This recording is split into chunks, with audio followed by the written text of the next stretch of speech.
Welcome back to a Valley Sports Plug Roundtable. It is September 28th, 2023. I'm your host, Chris Patrick, and with me tonight is my co-host, the one and only Michael Benjamin. What is going Chris, on? Chris, what's happening, man? The women are in Miami, and we have a big piece that has been part of the Phoenix Suns franchise for the past 5 years headed to the Pacific Northwest. So we got a lot to talk about tonight, man, but I'm excited. How are you doing tonight? Man, I'm doing pretty good. I can't even complain. The sports season is finally in full swing. Might have some playoff baseball in the Valley. That big Deandre Ayton news, of course, we're going to dive right into that here. That Cardinals win against the Cowboys, man, just absolutely incredible. You mentioned the ladies are in Miami. We just got back from our trip in Pittsburgh. That was an absolute blast. We could maybe share some stories from there. We got to see Nick Chubb end his season. Unfortunately, that was tough to see. But without further ado, and so we can get into these topics, let's introduce our very special guest. He's been on the show a couple times. Welcome back, Niko, ladies and gentlemen. What up, guys? What up? How we doing? Yo, doing good, man. How are you? Living out here with, all the big news going on recently. The Valley's buzzing. It's the place to be right now as far as the sports world is concerned. So, gotta love it. Absolutely. Things maybe starting to look up a little bit. So I want to get into that big news. You see the jerseys behind you, some guys involved in the big trade, Jusuf Nurkic and Damian Lillard. Just to kind of break that down for anybody who might be living under a rock, it was a 3-team trade. The Milwaukee Bucks got Damian Lillard from Portland. The Portland Trailblazers received in return Drew Holiday, some draft considerations, Deandre Ayton from the Phoenix Suns, and Toumani Camara, who we just recently drafted, I think, with our second-round pick this last draft. The Phoenix Suns get back Jusuf Nurkic, like I mentioned, from Portland, Nasir Little from Portland, Keon Johnson, and then Grayson Allen from Milwaukee. I was just reading that they are expected to waive Keon Johnson, so he might not be suiting up for the Suns. But the additions of Nurkic and Little there, as well as Grayson Allen even, he's kind of a polarizing figure. A lot of people have some mixed opinions about him. But then also the giant storyline of what Damian Lillard's going to be able to do alongside Giannis Antetokounmpo, a very scary duo, I would imagine there. They still got Chris Middleton too, I'm pretty sure. But Mike, what is just your first gut reaction when you heard that news, got the trade alert that Deandre Ayton is heading to Portland?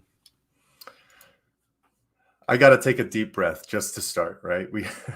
There's just so much to dissect with why this trade happened, what teams truly get better from it.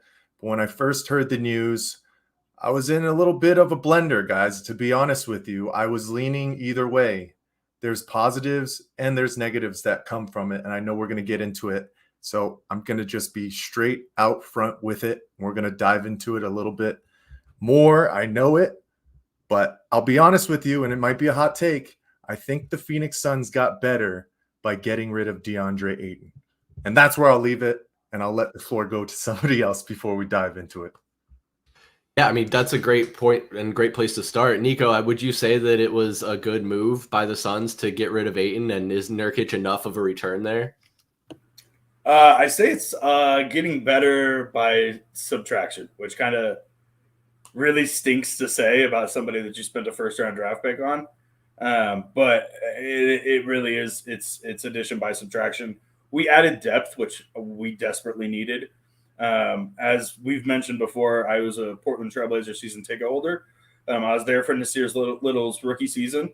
I think that dude is going to be a sneaky good acquisition for the Phoenix Suns.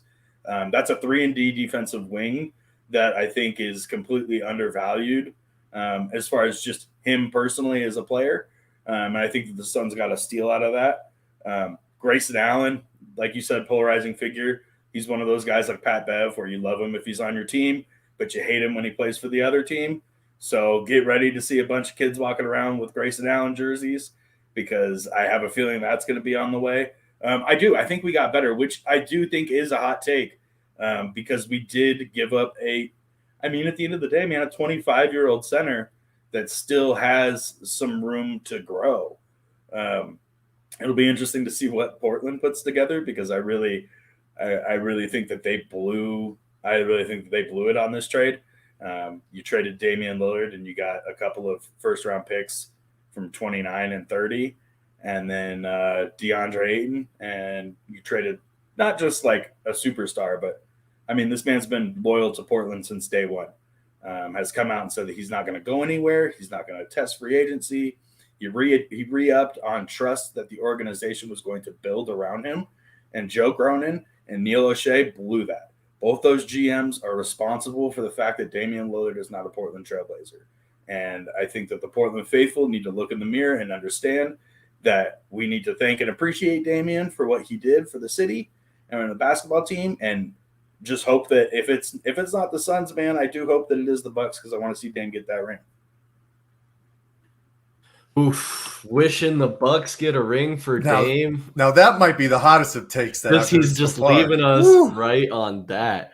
Oh my goodness. But yeah, I hear what you're saying about them not building around Dame. I was listening to the local sports radio here today, and they had a beat writer on out there in Oregon who basically was saying that the morning of the loss of Damian Lillard happened months ago, and everyone kind of saw this coming, knew he wasn't coming back to the team. It's like kind of now the era of Scoot Henderson. You throw Deandre Ayton in the mix there. It could be an interesting young team. I definitely don't expect them to be competitors in the West right away. But yeah, I don't know. Maybe they fulfilled a promise with them that they couldn't with Damian Lillard. Like you said, they didn't build around him, which it's like, I guess you can't really say they didn't try. There was the whole LaMarcus Aldridge era, and they brought in CJ McCollum, or drafted CJ McCollum, and he kind of came into his own, but the two guard thing just didn't kind of really work out for them. The Portland had some good teams here and there, but we're never able to reach that next hurdle to the pinnacle there. But in talking about getting rid of Deandre Ayton, that same guy that was on giving that interview from Oregon was saying that one of the criticisms of Nurkic is kind of his low motor, which is kind of red flags for me, right, Mike? Because that's one of the big things we heard about DeAndre Ayton. So it's kind of like, are we out of the frying pan and into the fire in a sense? That's always a tough situation where you have hearsay from something that happened in another organization.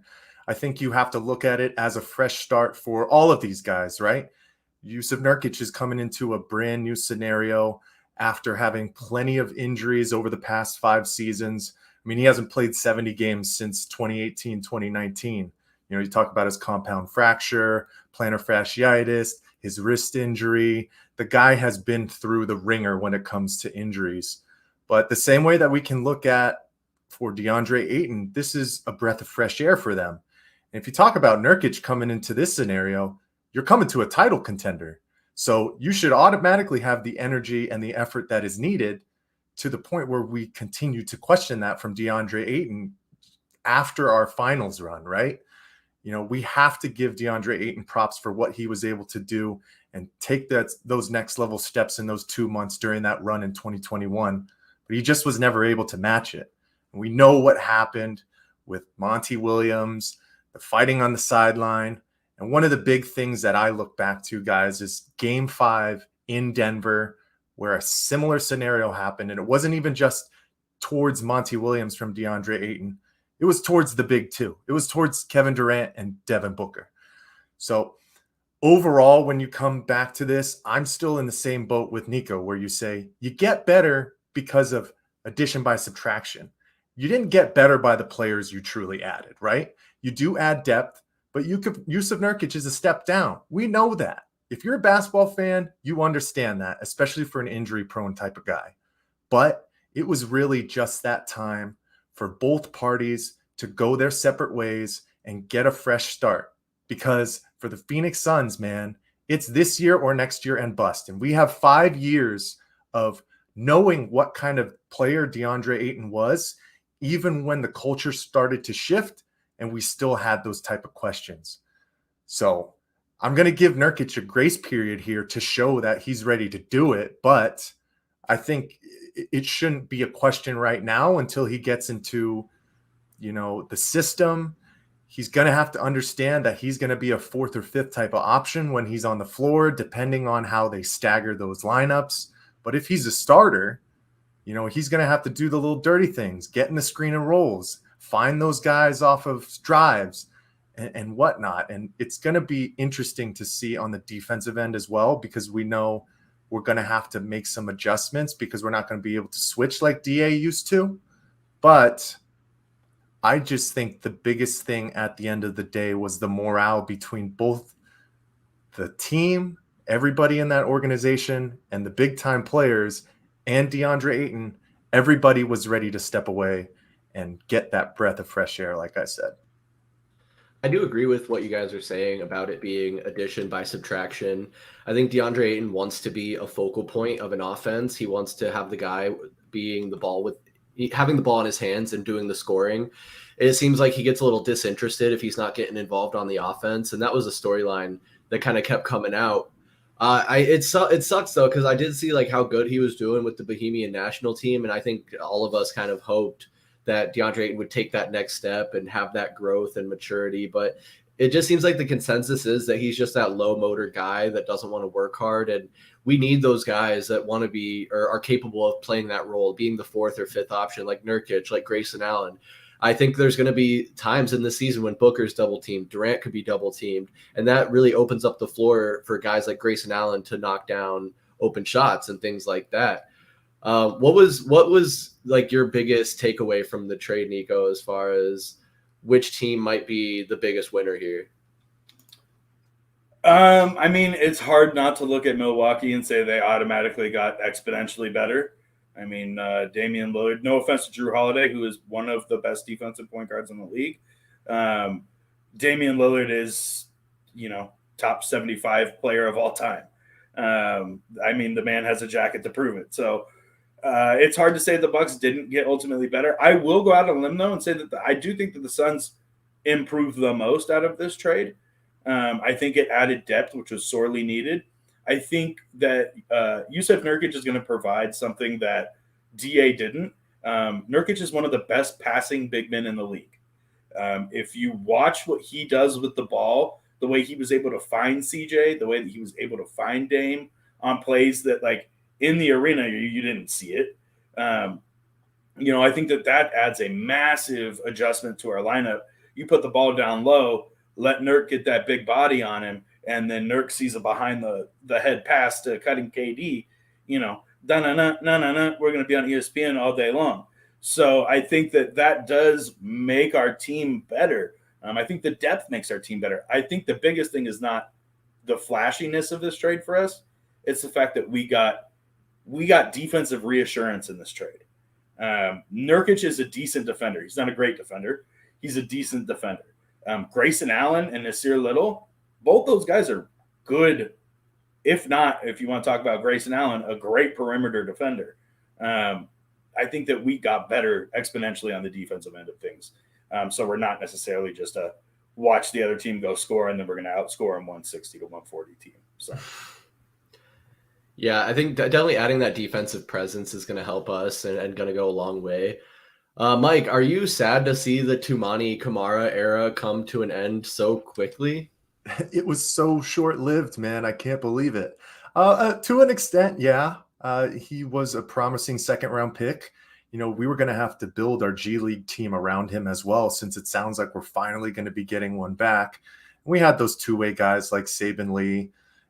And now with the addition of those four other players, it sounds like they're going to have to make moves for at least two of these guys to get to that, threshold for the roster. And it sounds like it's probably going to be Keon Johnson and, unfortunately, Ish Wainwright, who I know has started to become, a friendly face to the fans in Phoenix. So he still was just so unknown. He was going to be far away from really being a factor on this team. But the other thing we have to remember, guys, is we're so far over the luxury tax. We need to start hitting on some of these guys for the future, right? Because yes, you've built it all for right now. You're putting all your eggs in the basket, but for right now, but you still don't want to fall back into a situation of 2010 to 2020 where we're winning 19 games because these guys finally retire and we just don't have enough firepower to keep up with where the NBA has gone. Second round picks are always a crapshoot. I mean, hell, we've talked about this too. Lottery picks, guys in the second half of the first round, you still don't know what the hell you're going to get out of them, plenty of times. You could talk about the Portland Trailblazers, Shade and Sharp. he was a guy who was a late draft pick, and he seems to be an up-and-coming stud, given the opportunities, and he's going to have plenty in Portland. But yeah, it's always tough to lose assets when you start to build them into something that you're looking at for the future. I know what happened this offseason, so we didn't have any real game tape other than the summer league. But, when guys become attached to those names and you have weeks and weeks kind of go by and you see them as part of your ball club, it's always a little bit disheartening to see them go, no matter who it is. Unless, Chris, you would probably say unless it's Landry Shamet. Oh my goodness. I was going to drive Landry Shamet to the airport myself. I couldn't wait to get him out of town, honestly. But no, I hear what you're saying. Like, it's sad for me to continue to see these guys who are excited to be here, the opportunity to play with Devin Booker and Kevin Durant in a team that has a lot of attention on it. It's going to have a lot of primetime games. Great chance to pick the brains of those guys and get some good exposure in the process. And then just to be moved in these deals, which you can't really blame them. At the end of the day, it's part of the business, and they all understand that to an extent. But it's crazy to me. Like, I'm sure you've all heard that Devin Booker is the only one left on the roster from that finals team just 2 years ago in 2021. So I guess 2-3 seasons ago. And it doesn't feel like that long ago, but now he's the only one left. And Chris Paul's in San Francisco and Golden State, and Mikal Bridges and Cam Johnson are out in New York, and these guys have all gone to other places. And Monty Williams is in the Pistons, coaching over there. So I worry that they won't be able to put it all together in time, especially the continued narrative we've had of these guys all kind of being a little bit injury prone between Bradley Beal, Kevin Durant, and Devin Booker. None of them have played a full season, I don't think, in the last 2 or 3 years collectively. And I don't know. It seems like the NBA is kind of moving more towards like a one-on-one kind of matchup thing. A lot of ISO ball, which I have mixed feelings about. We can get into that some more, but I want to ask you, like, Niko, to get you involved here. Do you think that they're going to have any trouble gelling and putting it all together in time to make a playoff run? I don't know, man. I think the whole theme in the offseason, at least from what we've seen at the Suns' social media, is that these guys have been working together in some fashion, whether it be Eric Gordon and DA for Team Bahamas, or whether it be KD and D-Book doing pickup games. It seems like these guys have been trying to get together. I think that's one of the downfalls of this whole Nurkic trade, DA trade, is that you now put another fresh piece into this team with a month to go before the season starts. I mean, look, the Cardinals did it with Josh Dobbs, and it's been okay so far, but like, I don't know if that's a normal tactic that we want to take, is adding key pieces to our starting lineup a month out of the season.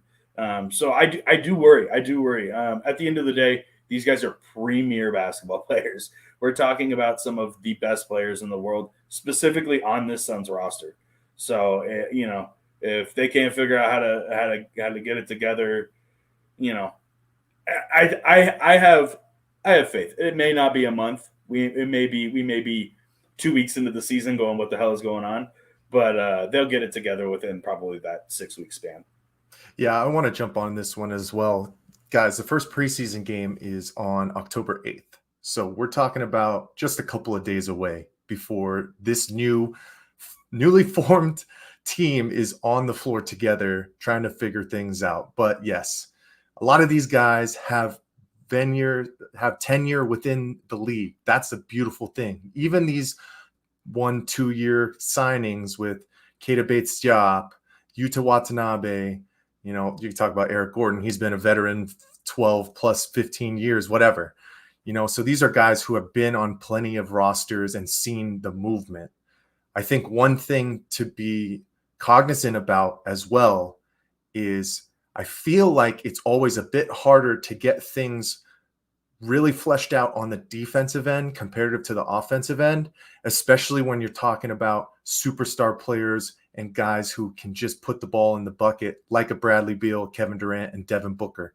They're going to find their way to flesh together, understand spots and whatnot. But the beautiful thing about this is having a head coach who is defensive focused with Frank Vogel, he's going to get them into the gym early to make sure that they're all on the same page defensively. And then we could probably see some things take some time to start on the offensive end. But instead of trading for somebody at the halfway mark or December and trying to get them ready for a postseason run, you make the moves right now and you give them at least training camp to start getting to know each other for those new guys who just came in, who weren't working with everybody during the summer, and give them a chance to get rolling right off the bat. But guys, at the same time, I don't know if the Suns are done.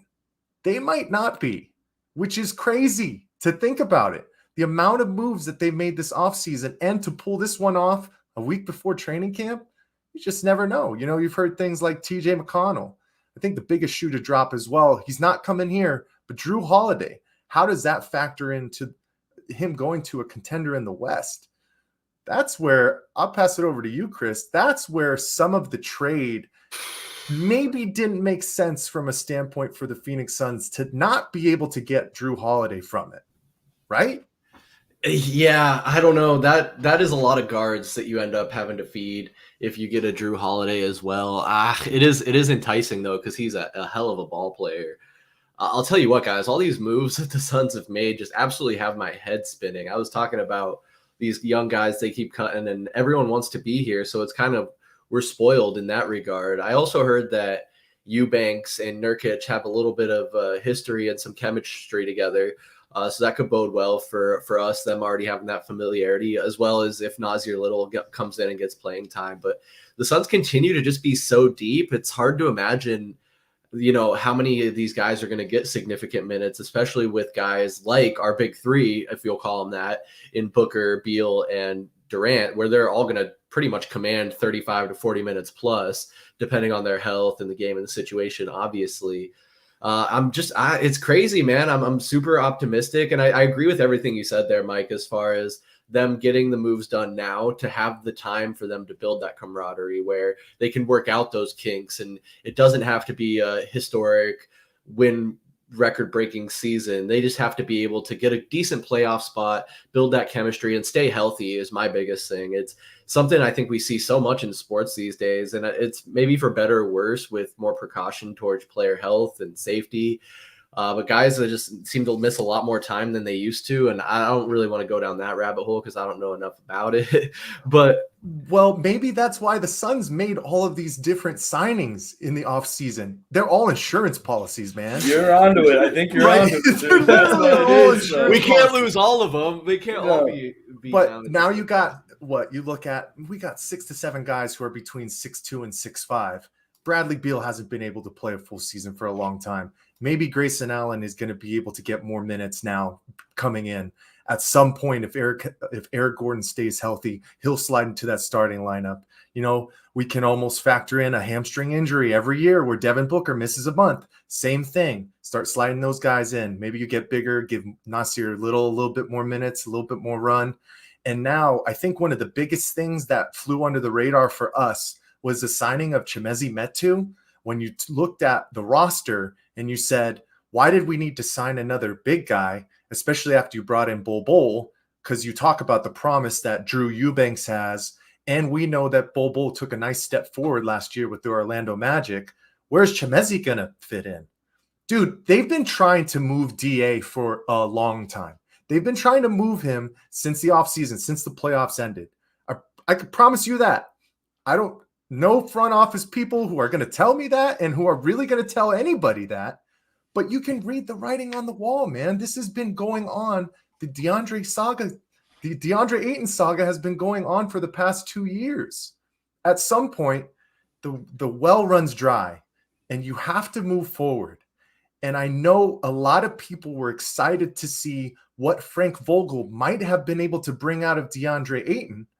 But we also have to talk about the time that was already spent. 5 years is too long to understand that a number 1 overall pick has to assert his dominance without having to be given a carrot at the end of the day. That's what it comes down to. No, you're absolutely right. You got my gears totally turning here. And I know we were going to go long on this topic and a lot of passionate takes about Deandre Ayton and his tenure here. But you got me thinking, Mike, because you're absolutely right. We had high expectations of a number 1 overall pick, and at the time really needed a center that was going to be able to be impactful and forceful and aggressive. Just what do you guys think the return would be right now if Luka Doncic or a Trae Young were to be traded? Would it be a Jusuf Nurkic? No, that's a 2K trade with the trade agreement off. Like, no way. No, you'd be seeing similar return that the Suns had to give up for Kevin Durant. Yeah, exactly. You're talking about 5 first-round picks, lottery swaps, protection, all this nonsense, and an all-star and somebody who might find themselves getting close to an all-star game as well. Guys who are going to be huge contributors.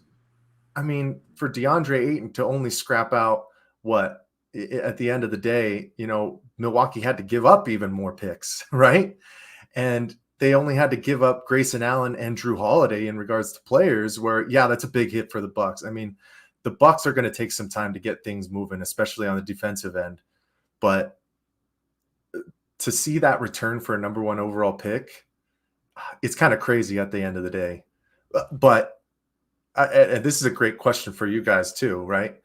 At the end of the day, did the Phoenix Suns make the right decision by picking Deandre Ayton? And I might have a crazy take. I still think they did, because I don't know how the pairing of Luka Doncic and Devin Booker would really have fit. Would he have driven Devin Booker to the high ends kind of the way that Jalen Brunson went to New York? Now, I know Jalen went to chase the money, but Dallas just gave Kyrie a nice bag. He could have stayed and made that money.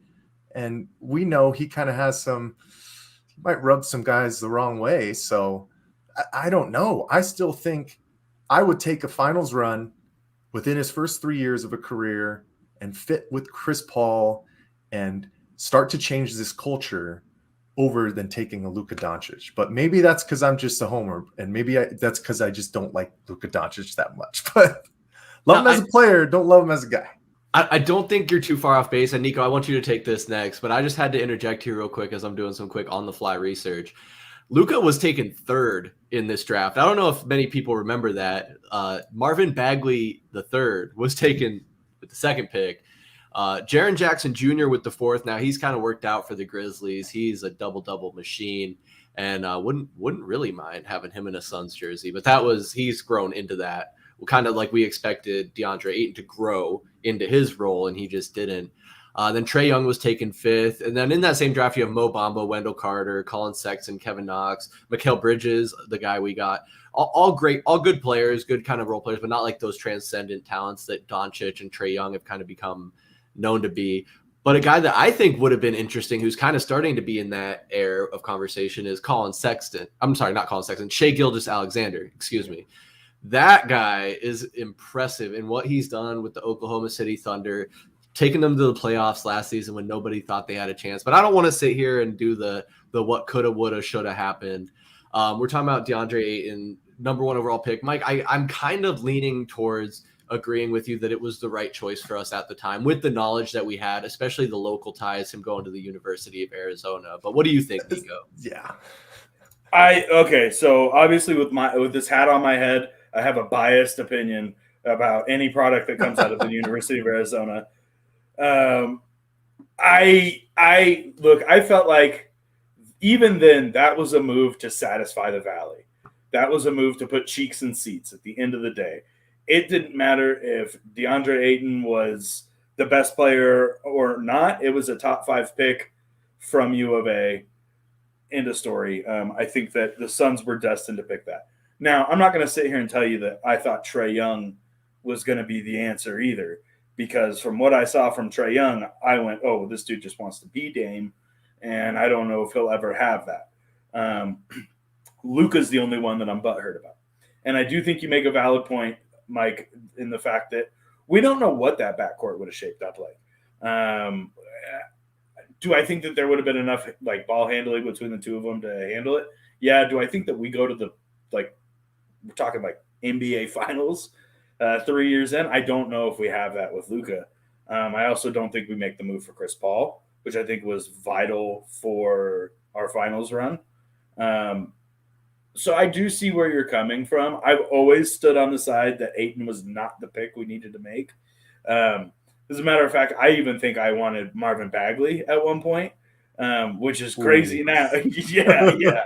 Now that's a crazy take, but I was never sold on Ayton in college just because you kind of saw the whole takes plays off thing, even at U of A. And even when he was by far the biggest, most dominant player on the floor in the Pac-12, he was still taking plays off. But no, I don't think it's that crazy of a take that was the right move for the Suns to make. Just from an organizational standpoint, we were in the dumps, so had to do what we had to do. Yeah, I know that's a flaming take. Some people are going to be just calling for my head when it comes to that, but you did a great job of addressing the situations that come with it, right? Sometimes it's not just purely about the skill, right? It's about what fits with the team, who you're trying to build around. And the big thing for Deandre Ayton was his Valley roots. You're talking about a team that was in the dumps for a decade, and to get their first overall pick in franchise history and have a guy who went to high school at Hillcrest Prep in the Valley, in the Phoenix metro area, goes to U of A, dominates in the Pac-12, didn't make a very deep run in the tournament that year, but he was a guy who had set a name for himself and had those Valley ties. It was just something that was probably for the organization an easier decision. I think something that we also have to remember at the same time was our head coach was Igor Kokoshkov, who literally worked hand in hand with Luka Doncic. So maybe that was just the ineptitude coming to bite us in the butt at the end of the day, basically saying, you literally have the coach that worked with this kid. How is he not your decision? How do you not trade back to 3 the same way that Atlanta kind of moved to get their guy? How do you not make that happen? He was still unknown. He was still a young kid, but he played in the pros, since he was 15 years old? So he's playing against grown men early. I am not saying Deandre Ayton is a better player than Luka Doncic, folks. That is not the words that are coming out of my mouth. We understand that. I'm just saying, for what the time was in our franchise history and for what came from it over the past 5 years, I wouldn't take it back, because then you're not talking about Kevin Durant having the pieces to bring him along, guys wanting to build around Devin Booker, our guy getting a freaking signature shoe line, which I wish we could talk about more today. But of course, DeAndre Ayton gets traded, so we have to dominate with that. But, none of that stuff would have happened if it would have went the other way. Then we would have been talking just about Luka Doncic and how transcendent of a player he is. And then Devin Booker takes a back seat instead of having one of the best playoffs, in freaking time remembrance, the efficiency that he had last year. And this kid's only entering his prime. So long-winded, I know. That's just where this trade has devolved, I think. Over the past 48 hours, somebody who you were invested in for so long, hoping that he would make that turn, now you start thinking more about the what-ifs. What could have went this way if you made this decision? What could have went that way? What could have been in the future? And your mind just goes crazy. It's hard to really narrow down everything. But the moves are made, and it's time to move forward. So, woo. Man, Mike, I think you just summed it up there. I think we could sit here all night, and I could probably go for a full hour and a half talking about this, spinning my wheels in circles. It's a mixed emotion, man, because I'm not super excited that DeAndre Ayton got traded, because I was really kind of looking forward to seeing what the whole offense and the whole team look together with him playing alongside those guys, if they could really build him up, if he was going to take those steps. But also kind of the good riddance of it. Mike, I don't mean to just kind of summarize everything you just said, but man, I feel weird. We'll definitely be keeping tabs on how that goes with the Suns. It's interesting. They do have a couple preseason games. I think I saw against the Pistons are their first one. And then they do play back-to-back games against Portland a little bit later on in the middle of October there. Preseason, so I don't know who's really going to be running, who's going to be playing, but I guarantee you DeAndre Ayton's going to want to play hard against the Suns. If anything were to put a chip on his shoulder, maybe this is it. Not really sure how he's feeling about it. But fellas, we're about 35 minutes into this roundtable podcast. Got a couple other topics on the slate tonight. What do you say we talk some D-backs and their pursuit of a wild card spot? Kind of decompress a little bit, take our mind off of the Phoenix Suns. We got all of October to worry about them and get the nerves flowing for that upcoming season. Mike, we got a fantasy basketball draft that we're going to have to organize. We're still doing that, right? Oh, absolutely. Come on now. We're going to figure it out. You in for fantasy basketball? Putting you on the spot. No, always in for fantasy, bro. Call me whenever. Heck yeah. I just have to warn you, I'm really good at fantasy basketball. I've won, fine. I think, 3 out of the last 4. Who else is really good, though? Come on. Mike is pretty good. Who won last year? Mike's pretty good. Don't leave me out to dry here, man. Come on now. Niko, have you done fantasy basketball? Yeah, I have. Yeah, it's a lot more intensive than fantasy football is. That's for sure. Yeah. Do you do points or cats normally? I did points. Points? Okay. I don't know about you, Mike, but I prefer the points for fantasy basketball. Don't love cats. Categories. Don't love cats for basketball. Don't love cats. It's all about the points. I would say that fantasy basketball is right in the middle of here's fantasy baseball, then basketball, then football. If you're talking about our 3 major sports that we love, because you still got to pay attention to it every day. But like baseball, man, if it's a healthy scratch or a guy just gets an off day, like you might be screwed. You're leaving guys off your starting rotation. It's like I needed those hits today. Damn it! Why didn't you tell me? So. I think what's been rough for me, kind of like along those lines, is in this new age of player health, player rest days. It's like you might need LeBron James to have a really good day, but he's going to rest because he's old as shit and playing his 21st season or whatever. Shouldn't have to worry about that anymore this year, though, right? With that rule change. Yeah, they're cracking down on it. Yeah. Now, please correct me if I'm wrong, Niko. Isn't it like if they have a certain threshold on guys who are like all-star caliber or made all-NBA, unless they're actually injured, you can't do healthy scratches like with 2 or more guys or something like that? Yeah, so like with all your all-star, all-NBA calibers, you can't have – if they're not injured, you can't healthy scratch them. They have to play. It is based on age, though, from what I heard, and LeBron does fall into that age category. So they can technically healthy scratch LeBron because of his age, which, the NBA is giving LeBron a little bit of a handout. But man's damn near 40. Yeah, that's fine. Yeah, I mean, for what he's done for the league over the past 20-something years, yeah, it's okay. Dude, the team that's going to be SOL is the Clippers, though. Yep. That rule was made to take the Clippers out. It literally was. Paul George, play in the playoffs, man. I don't know what to tell you. Like, that was what they saw, and it's like, no more of this, man. He got embarrassed by Dame one time, man. Didn't want to play again. They'll be getting second opinions for Kawhi because the first doctor will say he's completely healthy, and then they'll get a second opinion to be like, no, he's got a bruised labia. He's going to be out for a couple of weeks. Fucking Kawhi, man. But yeah, I mean, that's I love fantasy basketball, and the points is definitely the way to go. And with the resting of the players, I think my biggest thing with that was always kind of like this scenario, and maybe it's like a one-off and maybe it's very oddly specific, but like I think of just like a fan that's like because being a fan of a player is a lot more common now than it used to be, especially with how accessible the sport is. So you have someone, say, living in Milwaukee who's a really huge Steph Curry fan, and they save up all their money to get a ticket to the Bucks Warriors game, which is not a cheap ticket. Nope. And then they get to the stadium with their Steph Curry jersey on and their sign, and they're decked out, and then Steph Curry's a healthy scratch and he's in there in street clothes. And that kid just paid all that money to see their favorite team, but their star player isn't playing. It's like, you guys are getting paid millions of dollars for the fan. It's for the fans. Like, if there are no fans, there's no money. Yeah. And I think I don't want to accuse like guys like Steph Curry or LeBron James of like kind of forgetting that, because obviously their eye is on the championship and having deep playoff runs. And I get the business side of it, but just the fan side of it, I think I've just always really had a problem with that. And I'm sitting here now realizing that we were going to go talk about baseball. Wait, but I got you've got me thinking now. Yeah, I got to give a little. Go for it. Yeah, a little bit of a fantasy tidbit. I don't care if you guys are going to be in the league. I've won plenty of times. If I don't win this year, it doesn't matter. That's fine. Okay.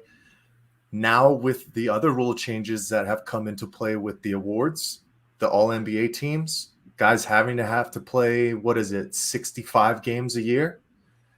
Keep an eye out. If you're thinking about drafting some of these older guys, keep an eye out on their contract situation. If they're going into a contract year, these other mid-level 20 to 40, 50, ranked guys in the NBA, same thing, because those contracts also stipulate guys who can get those max monies or boosts and that kind of stuff.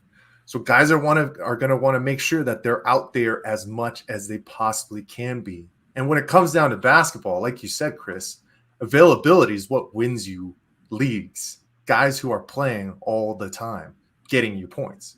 So there's your little fantasy tidbit. Hopefully Chev would be proud. I know he's a football guy, but I'm following in suit with him. So take it or leave it.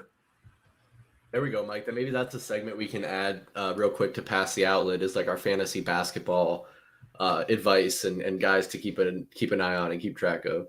All about it. Let's do it. Man, but the Arizona Diamondbacks, Niko, you said it before we launched, man. They dropped the ball against the Chicago White Sox today. Had a chance to win. What was the final score? 3-1 in that one. We lost to Chicago.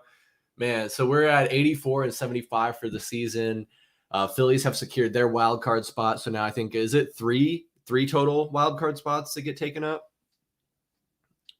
Pull that up, Mike. So the second spot is where the Dbacks are right now, a game and a half ahead. I think last time we checked in, the Braves were beating the Cubs, and they still are. 5-3 was the final there, so perfect. We still hold on to our 1.5 game lead, it looks like. And got the Marlins now in that third spot with the Cubs, a half game back. I think that the Cubs don't hold the tiebreaker over us. I think the Reds do, and I don't think we have to worry too much about that. Reds hold the tiebreaker. We beat the crap out of the Cubs the last 2 series over the past month, so we hold the tiebreaker over them. I'm not sure about Miami. I think we might hold it over them as well. But yeah, man, was hoping that we'd be able to secure the dance today, unfortunately. I'm going to try and find a graphic. No, Niko, what are you seeing? I just, it stinks when you play a team like the White Sox that are in like a perennial just spiral, and this should be like a easy sewn up wild card victory. Give us allow these guys to take like the last 3 games off against Houston, maybe like Zach Gallen get some rest in and get us ready for a playoff series. Instead, he's got to go to tomorrow night against Houston. And that's just not ideal. That's not what you want. It's classic Arizona Diamondbacks. They're going to make us wait until the last possible second, and then we will figure out whether we're in the playoffs or not. Yeah, I saw. I was thinking it was either Facebook or Twitter where I saw that they were already kind of preparing to sell their playoff tickets and get wild card ticket sales going. So kind of getting a little ahead of their skis. I hope they didn't jinx it. And a tough matchup against the Astros coming up this weekend, right, Mike, to finish out the season? Well, yeah, because you also have to look at Houston right now. They're sitting in that last wild card spot right now. Toronto is 1 game ahead of them, but this is make or break for everybody at this point. But this is also a breath of fresh air from what we've seen since 2017, right? It's literally going down to the wire to see if we can make the playoffs. And it's a far cry from where we were in July, where we were worried that they weren't even going to be sniffing the playoffs from their huge drought that they went through. But man, it's just a testament. We look back to the trade deadline as well. We were wondering about the moves that they really did make, if it was something to put them over the edge. And I don't know about you guys, but obviously the big piece with Paul Sewald, he's been an absolute stud and has helped shore up this bullpen and got this team back on track. So it was a success at the end of the day, if you look at this. And I was texting you guys the other day too, when I think we came back and just bulldozed the White Sox 15-4 after being down after Zach Davies. And I was basically like, man, I don't know. Is it because I haven't been paying attention enough over the past couple of years, or have the Diamondbacks literally just cut bait on dudes immediately after they have proven that they're not worthy to be part of this roster to make this run? I mean, let me just list these guys off for you, right? We start the year designated Madison Bumgarner. Then we go Peter Solomon, Seth Beer, Anthony Miskowski, Jose Ruiz, Connor Pilkington, Nabel Krismet, Carson Kelly, Christian Robinson, Cole Sulcer, Nick Ahmed, and Zach Davies. They have had no problem letting guys walk if they aren't ready to be a part of the future for this team. And man, it's been crazy to see. I think the biggest ball to drop, obviously, was Madison Bumgarner to start the season, right? And I think that set the precedence for everything we've seen so far from the Diamondbacks.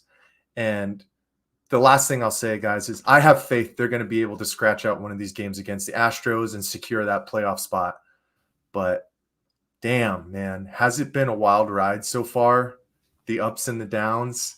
That's what it seems to be like with any professional team, right? But this Diamondbacks season has really been a testament to the fortitude from this young squad.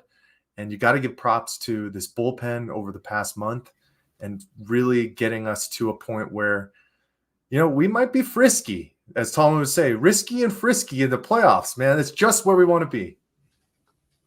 Yeah, and thank goodness it's not just a one-game playoff anymore, and that we actually get a chance. I think it's 3 games if we make the wild card, which is how it should be in baseball. It's kind of like a night-to-night proposition. But I like where your head's at, Mike. I think the Diamondbacks certainly have a chance. The Astros aren't looking like world beaters right now by any means, so I think we can certainly take advantage and get a win there. But also what you're saying about them cutting ties, man, like getting rid of Bumgarner was a great move. Kind of going through this revolving door of pitchers was a little frustrating. We kept saying that they needed to make some moves. Didn't end up trading for a starting pitcher, but Brandon Pfaadt seems to have finally found his footing and having some good starts. Zach Davies, good riddance, man. They gave him plenty of chances, and I'm not sad to see him go at all. Carson Kelly just bust. It did not turn out to be what we had hoped he was, and I think was the last piece we had from that deal where we got rid of Paul Goldschmidt. And I don't mean to go off on too many tangents here, but to talk about replacing Paul Goldschmidt is a monumental task. And Christian Walker was just supposed to be that stopgap guy, the guy that kind of filled in at first base and could kind of hit, kind of field. But his fielding has gotten better year over year. His hitting has gotten better. I think this was his first 100 RBI season. He's doing absolutely incredible. Just what our bats are doing overall. Talking about side tangents. Niko, how about Corbin Carroll being the first rookie in MLB history to have 25 home runs and 50 stolen bases in their rookie season? I am the official leader of the Corbin Carroll fan club. This dude is by far one of the most electrifying players in baseball. If you are not paying attention to this kid for the next 10 years, you're going to be living under a rock, because he's going to be all over SportsCenter, all over ESPN. I mean, to do what he's done in a rookie season, we're putting him in with names like Barry Bonds, like pre-steroids Barry Bonds. Like we're talking about like someone like Barry was one of the greatest baseball players before he ever put a needle in his butt. So like we're talking about like Corbin Carroll being in that company. That is one, amazing for Corbin Carroll. Like over the moon happy for this kid. He's obviously worked his butt off. Number 2, that's awesome for the Diamondbacks, because that means, one, we're doing something right in our farm league. We are doing something right in the farm system. That dude played in Hillsboro, Oregon for the single A affiliate Hillsboro Hops, same team that Dansby Swanson played for. You know, like these guys are all coming through this structured farm system, and it's no longer, I feel like, are the days of like a guy like Corbin Carroll going to Double-A, and then they're all working their way up in this Diamondbacks organization. So, I don't think we've ever had a rookie this like electrifying. I don't know if we've even had a player this electrifying. The fact that the dude can swing for power and also hit an inside the park home run off a ball that just bounces wacky. Like that's I can't go on enough. I love Corbin Carroll. If I could invite this man to my wedding in November, he'd be there. Like I just think he is what the Diamondbacks are looking for and need. I don't think I've heard a buzz like this since, I don't know, like Justin Upton that year before he won the MVP or before he was in the MVP race. You should send him a DM and ask him to be the ring bearer, Niko. Oh, I will, with one of those fake Diamondbacks World Championship rings. Yeah, that's what I'm going to do right after this.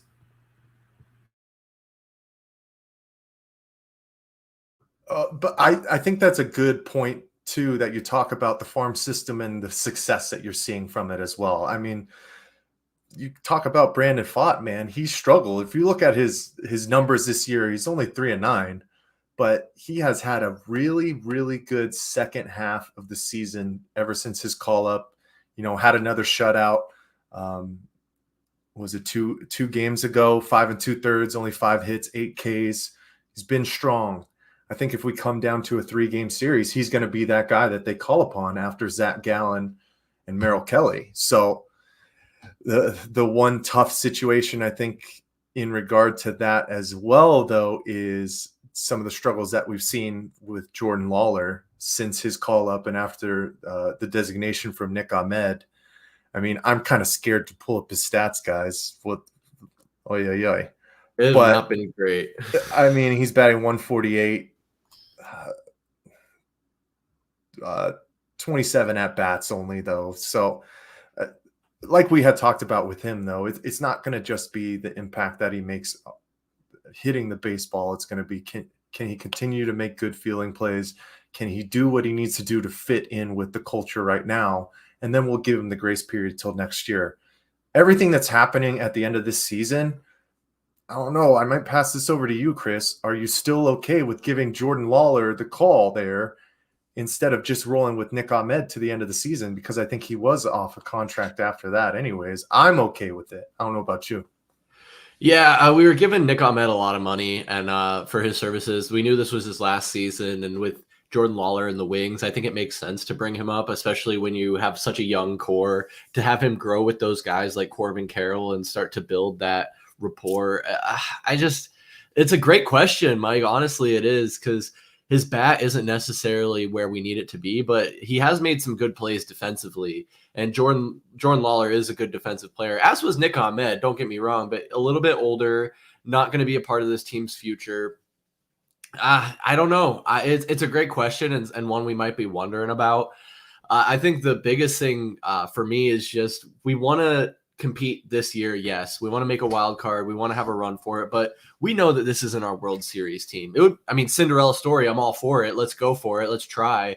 But if we exit in the wild card, if we exit in the next round, I'm not going to be upset about it, because we made it there when we were sitting here at the beginning of the season asking each other, are we going to go above 500? Is this team going to take a step forward? Are we going to improve? And we haven't taken a step forward. We've taken a whole ass leap forward. I think even it's surprised all the sports media in the Valley and nationally. It's surprised, I think, even the front office and the management and the staff of the Arizona Diamondbacks. We heard stories recently this week of Mike Hazen, the vice president and general manager of the Arizona Diamondbacks, being in talks to go back to Boston and where he came from and kind of resume a role over there, building out that team. But those have all been kind of put to rest and dispelled. And it seems like he's going to stay here. I think he has 1 or 2 more years left on his actual contract, just recently got an extension. But Mike, it goes in, hand in glove with everything you're saying as far as the short leash we've had on players, the moves they're making, being aggressive at the deadline without selling out for a year where, like I said, we knew this wasn't going to be our World Series run. But now the timeline's maybe accelerated where, like, Niko, I don't know about you, I feel like we and when I say we, the Arizona Diamondbacks and our fan base here, we could be on a next 2 to 5 year trajectory of being contenders if we really continue to build around guys like Corbin Carroll and Zach Gallen. Would you agree?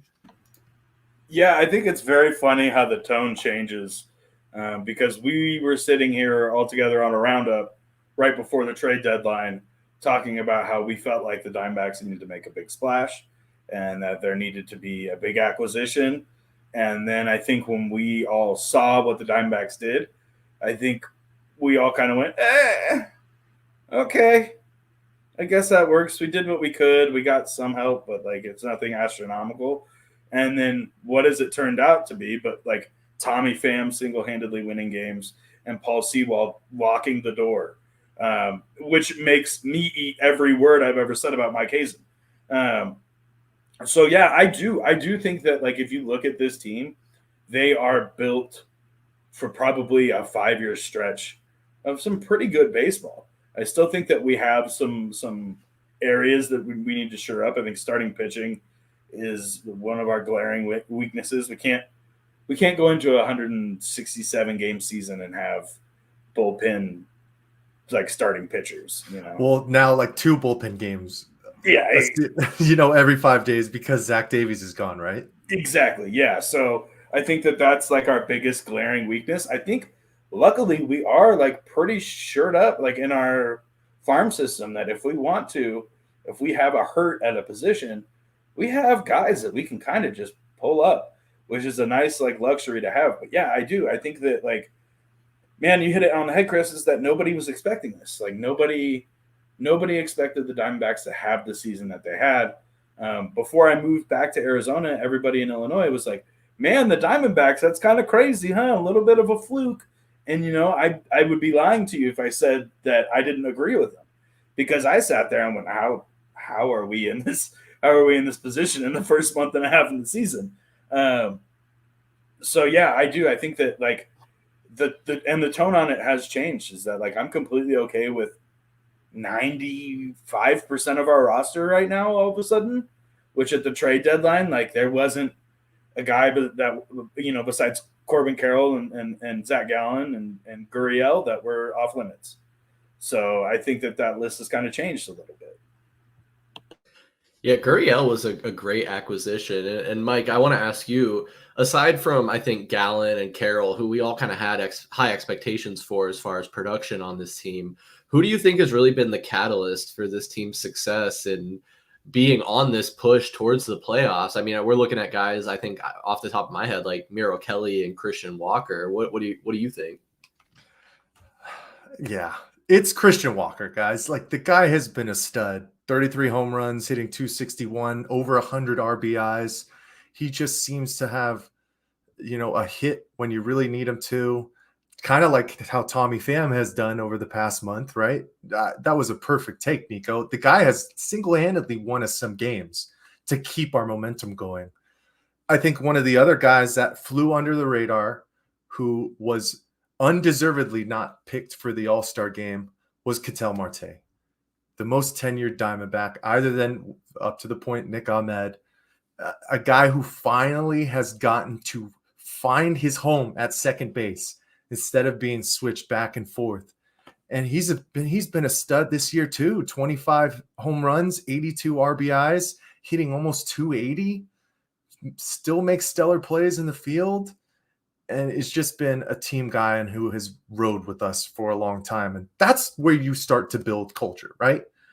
The guys who have gone through the mud and start to flourish a little bit more than they might have already been doing when you start to see the success, because they want to pull along the new guys with them. So I'd say those are the 2 guys who have really just been the true leaders for this team this year. Yeah, you speak of Lourdes Gurriel, what a great season he's had too. But man, there's been so many contributing pieces, but that's where I'm leaning. I might lean a little bit more towards Christian Walker, the Gold Glover. Don't forget it. Yeah, I think it's those guys that have been consistent, and Christian Walker has certainly been one of them. He's had a few dips here. I've noticed that when we've kind of been doing our bi-weekly recaps, there's a couple weeks where he's been down, but for the most part, he's been up on this season. And Ketel Marte is another one of those guys. And you just got to appreciate the flash in the pans, too. I mean, you have Alek Thomas, who's had really good sparks at times during the season, especially defensively. I mean, grabbing those incredible balls in the outfield where people don't think he has any chance to get them. Gabriel Moreno showed flares. Even Emmanuel Rivera's had times where he's been pretty good. And just Tommy Pham and Paul Sewald, man, like Niko, Mike, you're right. Those guys, solid additions to this team. And I think are going to be crucial in if we can secure this wild card spot. We have 3 games coming up, the last 3 games of the season at home against the Houston Astros. Might be going to one of those games, Michael Benjamin. I don't know. We'll see. We're talking about it. But yeah, it's all or nothing. I think the Diamondbacks have nothing to lose at this point, just playing all out, taking that underdog mentality and fighting tooth and nail. Another thing with Corbin Carroll, just to wrap up what I'm talking about here, he had the 25 home runs, 50 stolen bases. It's the power and the speed combination that is just setting him aside from anybody else. It helps on both sides of the ball too. He's able to, kind of similar to Alek Thomas, be able to run down balls that other outfielders might not necessarily be able to get. And then you add that onto the base paths with, again, guys like Jake McCarthy, who can also run the bases. Alek Thomas is no slowpoke. Even Ketel Marte is a little bit underrated when it comes to the bags. This team's got the wheels, so when they can get on base, they're able to get around. And I even think the other night I was listening on the radio, and they scored 2 runs off some crazy overthrown pitches, and it was just smart base running, trusting themselves, knowing how fast they are, and being able to get to the spot. But guys, before we end this MLB Diamondbacks conversation, Mike, I'll ask you first. Is there anything else you wanted to add to the Diamondbacks wildcard pursuit here? Let's get it done. That's really all it is. Let's get it done. This has been kind of a tumultuous season for these guys in that clubhouse who are still around. So won't it just be the cherry on top for them to find themselves in a wild card series? Let's get it done. Yeah, I'll piggyback on that. I mean, I really sooner rather than later is what I'll piggyback with. There you go. That's perfect. I'd much rather not be waiting the entire 3-game series with the Astros to figure out if we're going to the playoffs or not. We've waited, I feel like, in the entire back half of this season trying to figure out if we're going to the playoffs. So let's get it done. Let's get it done, like, tomorrow night. Yeah, I want to see him lock it up sooner rather than later, and we'll be keeping a close eye on that. I don't know if anyone noticed, we did not have a biweekly Diamondbacks recap this last week. We're going to do a full final season finale recap coming out this week, as well as an Arizona Cardinals recap, which we are doing weekly throughout the NFL season. So speaking about the Arizona Cardinals, Michael Benjamin, huge, massive, enormous win this last Sunday against the Dallas Cowboys at State Farm Stadium. So many Cowboys fans in attendance, got to cry their eyes out. Go over, check out Tallman's clip on either the recap or TikTok, also YouTube Shorts if you want to catch the short version. It's fantastic. He had a whole jar full of Cowboys fans' tears, and he was drinking them, getting hydrated, because they were flowing, Mike. They were flowing, weren't they?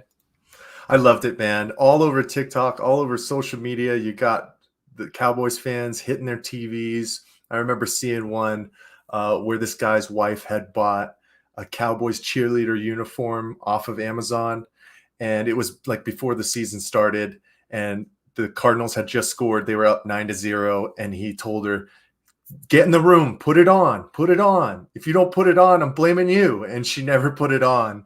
So love it, man. Anytime you can get a W against the Dallas Cowboys, who was labeled as America's team a long, long time ago, we know that that's just not the truth. Anytime you can get a win against the Cowboys is just great. And I won't sugarcoat it, man. The Cowboys have looked stellar to start this season. Their defense is flying all around. Unfortunately, now they've lost Trayvon Diggs, so they're going to have to make some adjustments there. But to get that kind of win at home, honestly, guys, I don't know if it completely changes the trajectory of this season, but it gives you some kind of momentum going into a really, really tough matchup with maybe the top team in the NFC with the San Francisco 49ers. But, man, was it pretty. Make sure you guys go check out that recap. Broke it down in every which way. But I got to know, Niko, man, where were you at watching the game, and how were you feeling? Oh, man, I was at work on Sunday, so I got to listen to it through the radio app on my phone. Anytime we beat the Cowboys, anytime, it is especially sweet, especially because, man, there wasn't a team here for so long in Arizona. So who did Arizona fans root for? Cowboys, the Cowboys, the Cowboys. You were either a Cowboys fan, a Niners fan, or a Steelers fan. That's what the Valley consisted of. So anytime we go, we get to beat Dallas, especially at home when it feels like a home game for Dallas. It's super sweet. That defense is buzzing for the Cardinals. I am flying the flag for Kaiser White. That man, pay him more, and pay him now, goddammit, because that boy is buzzing around the ball. That's Buda Baker energy, and you just love to see it. I am always here for the Cowboys taking a stiff L. I have a lot of friends who are Cowboys fans, and it is my favorite to just scroll social media and see all the crying, especially at the hands of, Josh Dobbs, an astrophysicist who is a perennial backup, and then just torches the Cowboys. Hey, wait. Josh Dobbs is an astrophysicist? Oh, you didn't know this? Oh, yeah. Our Big guy brains. is a certified genius, bro. Come on.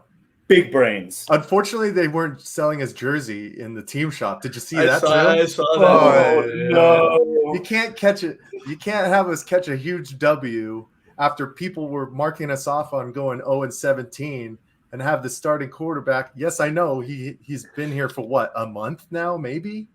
You can't not have the ability to create those jerseys for him, man. That's what I'm saying, Niko. It's worse than it sounds. Not only because you can almost forgive, like if you walk into the team shop, they don't have Josh Dobbs jersey just up on the rack. No. It's worse than it sounds. He walked up to a kiosk they have set up where you can walk up and say, I want an authentic jersey. I want a Rondale Moore jersey and this size, boom, go.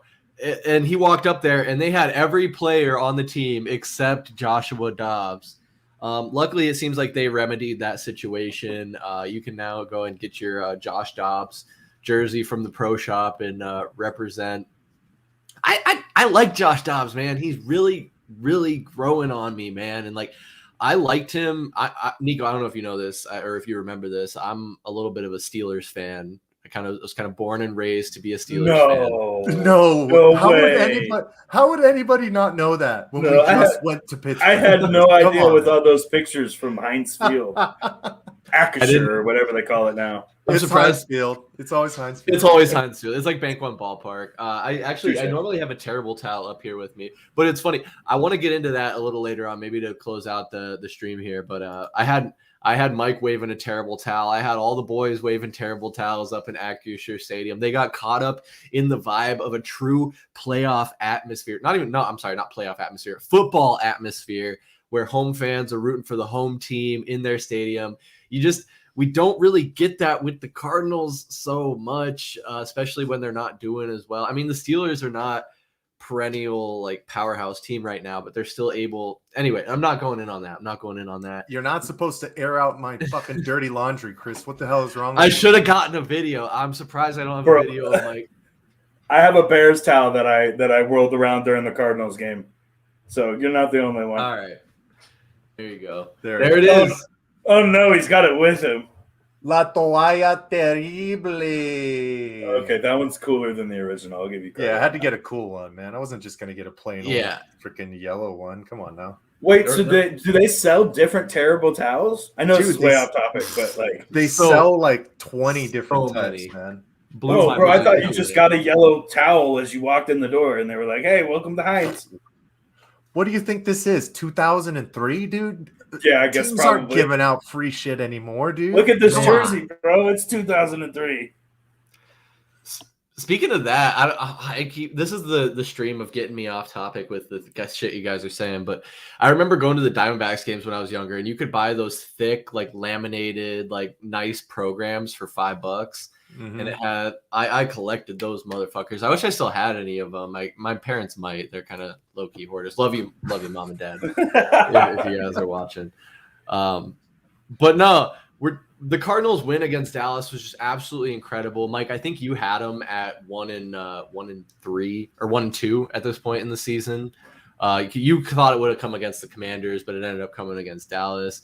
But does this change the whole trajectory of the season as far as your estimation, or is it just kind of a blip on the radar? See, I can't go there, right? We can't drink the Kool-Aid that much, right? I'm very happy with the performance, excited where this defense has played the first 3 weeks.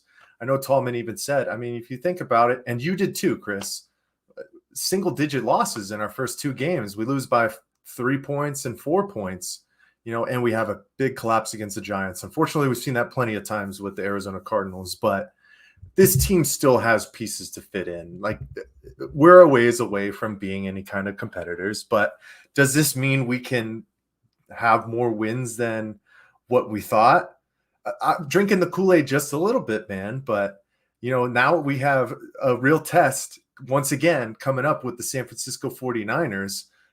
Niners are 87.3% projected to win that game according to ESPN analytics. So it's too early. I remember last season, what was my mantra? Not too high, not too low, right?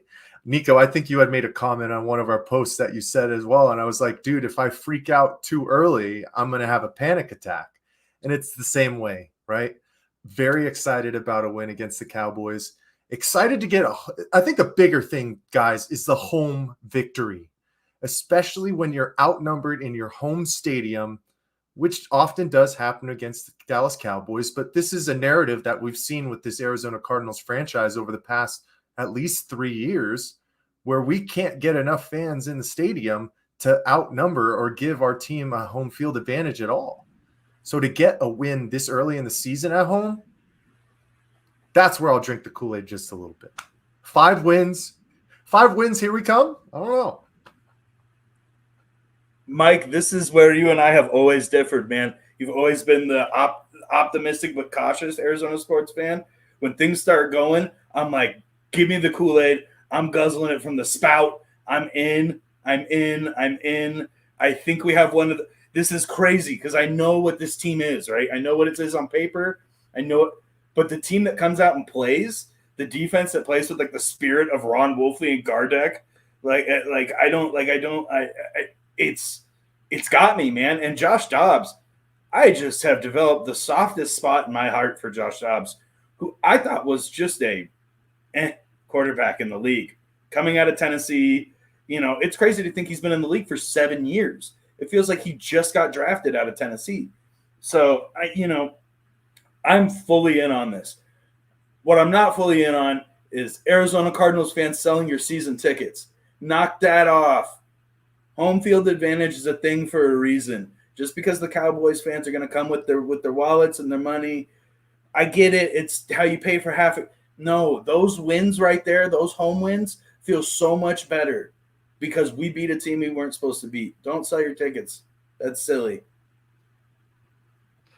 Yeah, that's like the never-ending battle, and just in Valley sports in general. And the Suns have done the best at combating that. But, I mean, you even look at the Diamondbacks when the Yankees or the Dodgers or the Cubs roll into town. It's packed for the other team. And we've had that conversation before, and I'm sure we're going to continue to have that conversation about the nature of this being a transplant city and a city with some young sports teams, to be honest. Like, the Cardinals haven't been here for really that long to plant generational roots. It's starting to get there. The Diamondbacks just in the late 90s got here, and they're starting to kind of plant those roots as well. The Suns have had the longest time to do it. What, Mike? They go back to the 60s? 1967. Yep, there you go.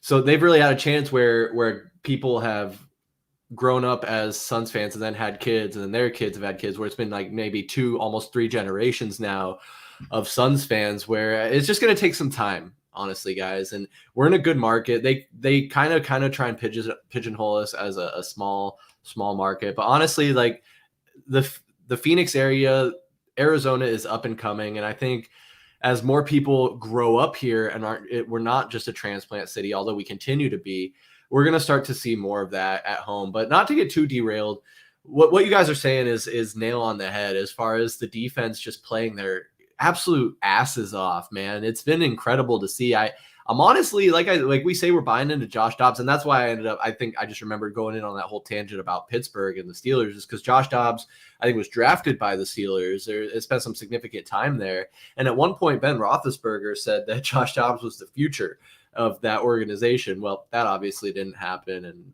that's a whole separate conversation, but it just tells you that like people see in Josh Dobbs what he's capable of. He's a smart football player. He's pretty athletic. He can use his feet when he has to. Seems to be making pretty good reads out there with the time he's been given by this offensive line, and can't have no complaints about Josh Dobbs, but it makes me, Mike, I don't know about you, makes me a little excited for what Kyler Murray might be able to do with the keys in this offense once he comes back. And it seems like this dynamic where he's itching to come back and the team is kind of like, let's pump the brakes a little bit. But Mike, before I pass it over to you here, just with that Kyler Murray tidbit in mind, did you see the clip of him getting stoked on the sideline as we were beating Dallas? And people are saying, like, I didn't see him this happy when Cliff Kingsbury was here. It's a different Kyler Murray, guys. That's something that we have to truly understand. For all the criticisms that we've given him over the past couple of years, his commitment, his willingness to be a leader, he started to switch that narrative in a grandiose way, basically since he got hurt and Cliff Kingsbury got fired, right? I could bring up some different questions. Was it really the situation? Was it Steve Keim and Cliff Kingsbury? Whatever, but blah, blah, blah, blah, blah. It's time to move forward, and Kyler Murray has understood that as well. The kid wants to play football, and he wants to play football now. I mean, we've seen it all over his social media feeds. You know, his showing himself lifting, talking about how he appreciates everybody who's backed him, how he's chomping at the bit to get back out there, how he's labeling it soon, and showing himself that he's got some wheels under him already coming off of an ACL injury. Man, I am so excited to see what this offense behind Drew Petzing puts him in, what kind of situations, because it's going to be different. It's not going to be always in shotgun. They're going to put him under the football. They're going to get him in rollout situations and hopefully give him every opportunity to be successful. And it's going to take some time once he comes back in. But, man, I'll go back to what you guys were saying. Josh Dobbs, I'm really proud of his ability to really step in. And other than that first week where he turned the ball over, he's been consistent. He's taken the steps. He's controlled the football and given us opportunities to win games. And it all coincided last week. I mean, talk about the way you're supposed to go, especially when he came in, a week before that week one start with against the Commanders. And now you find yourself having an absolutely stellar offensive performance against a team in the Dallas Cowboys that had only given up, 10 points to start the season? Man, just truly impressive. But like I said, once again, it's a whole nother different story, man. We got to go to Santa Clara and play possibly the best running back in the NFL right now with Christian McCaffrey, a guy who has never lost a start in his NFL career in Brock Purdy, and just that high-powered offense and that stellar defense, man. There's a reason that we picked them to win the NFC West once again, unfortunately. Well, I think there's a reason. So I find myself doing this. We'll play really well, and I'll go, man, we were close. And then game 2, we played really well. Well, game 1, we played all right, but we were close. Game 2, we played well, didn't get it on in the second half. And then each day on Monday, I look at our schedule. And the problem is that every time I look at our schedule, I go, oh, shit, we have to play da-da-da. And so now it's, oh, shit, we have to play probably the best team in the NFL. And then next week it's going to be, so I think that still does, kind of show you that even though we may be in and we may like this Cardinals team, if you're going, oh, shit, we have to play so-and-so, we're not where exactly we need to be.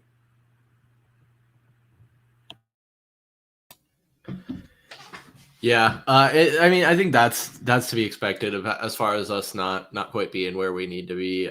It's going to take some time.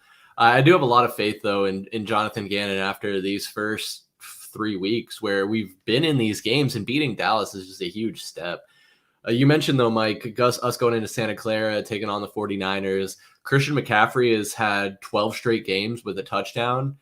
So he's an absolute force to be reckoned with. Obviously, Brock Purdy secured himself as the QB1 there for San Fran, and they even shipped out Trey Lance to kind of double down and solidify that. And he's picked up right where he left off last year. I don't think he's lost a game as a starter, as far as I'm aware. But is the next upset incoming? Are we going to be able to ride that momentum and be competitive with the 49ers as well?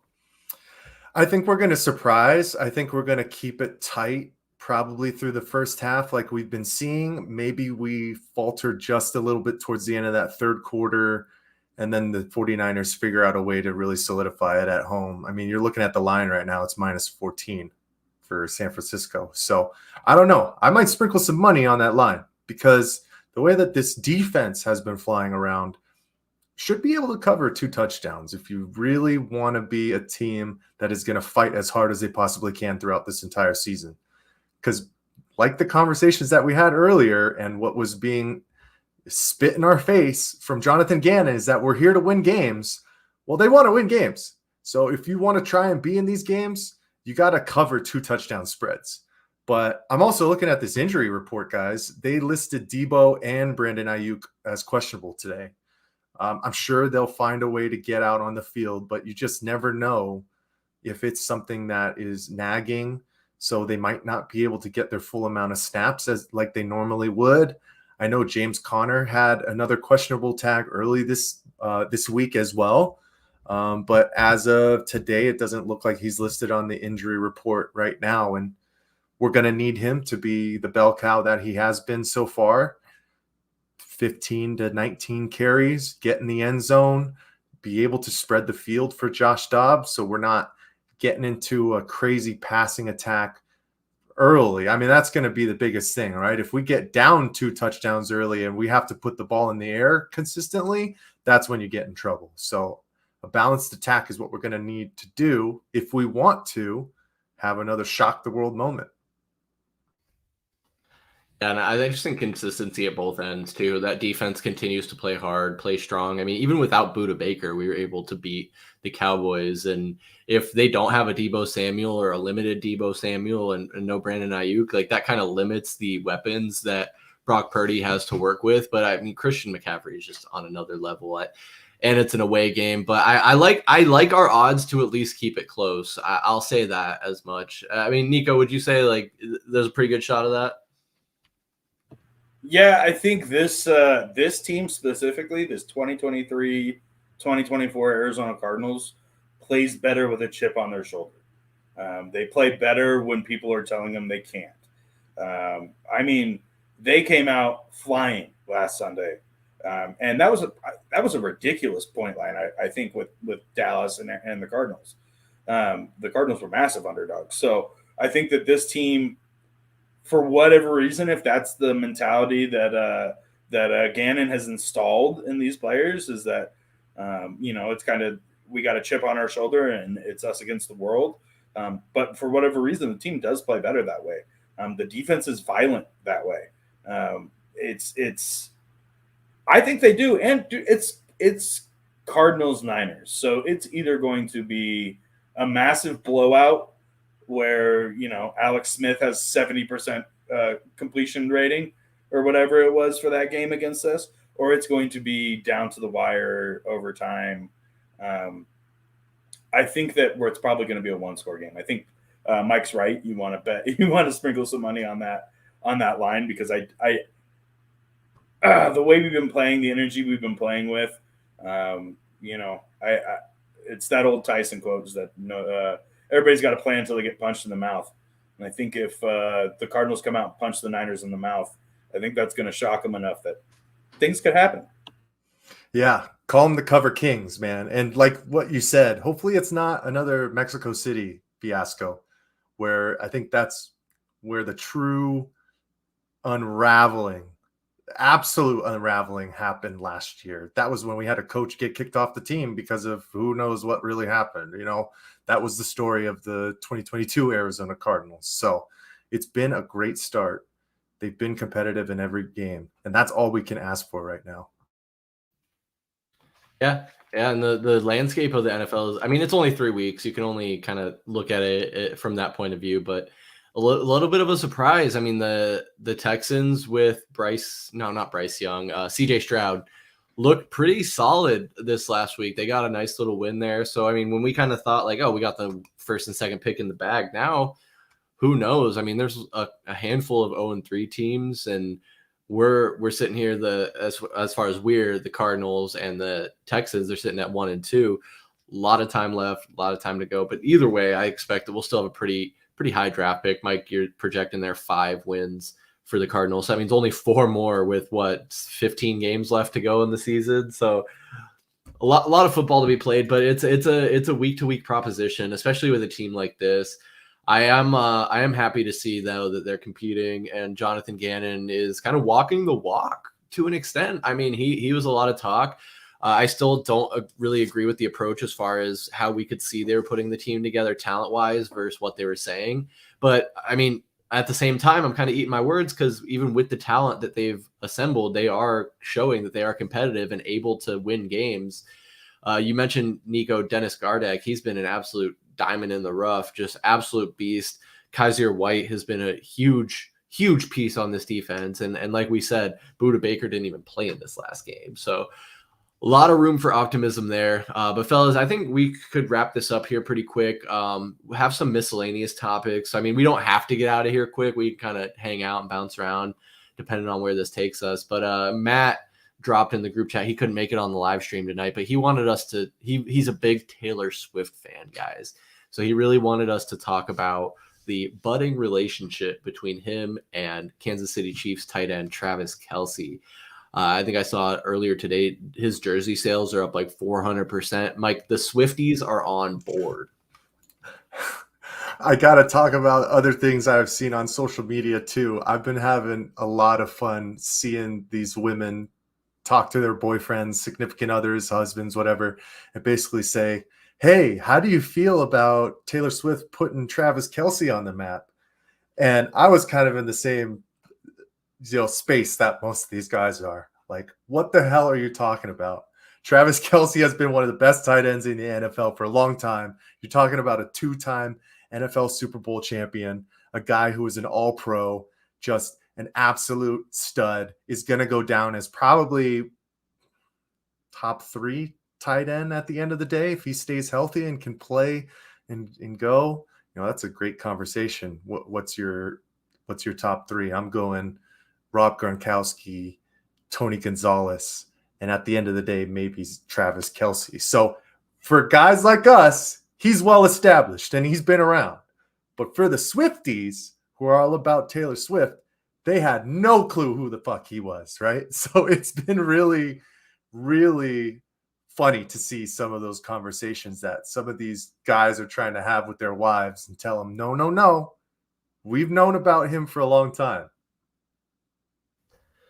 Yeah, that's a great point. Obviously, in the sports world, Travis Kelce is synonymous with NFL football and the number 1 tight end taken off the board in every fantasy football draft in like the last 3 or 4 seasons.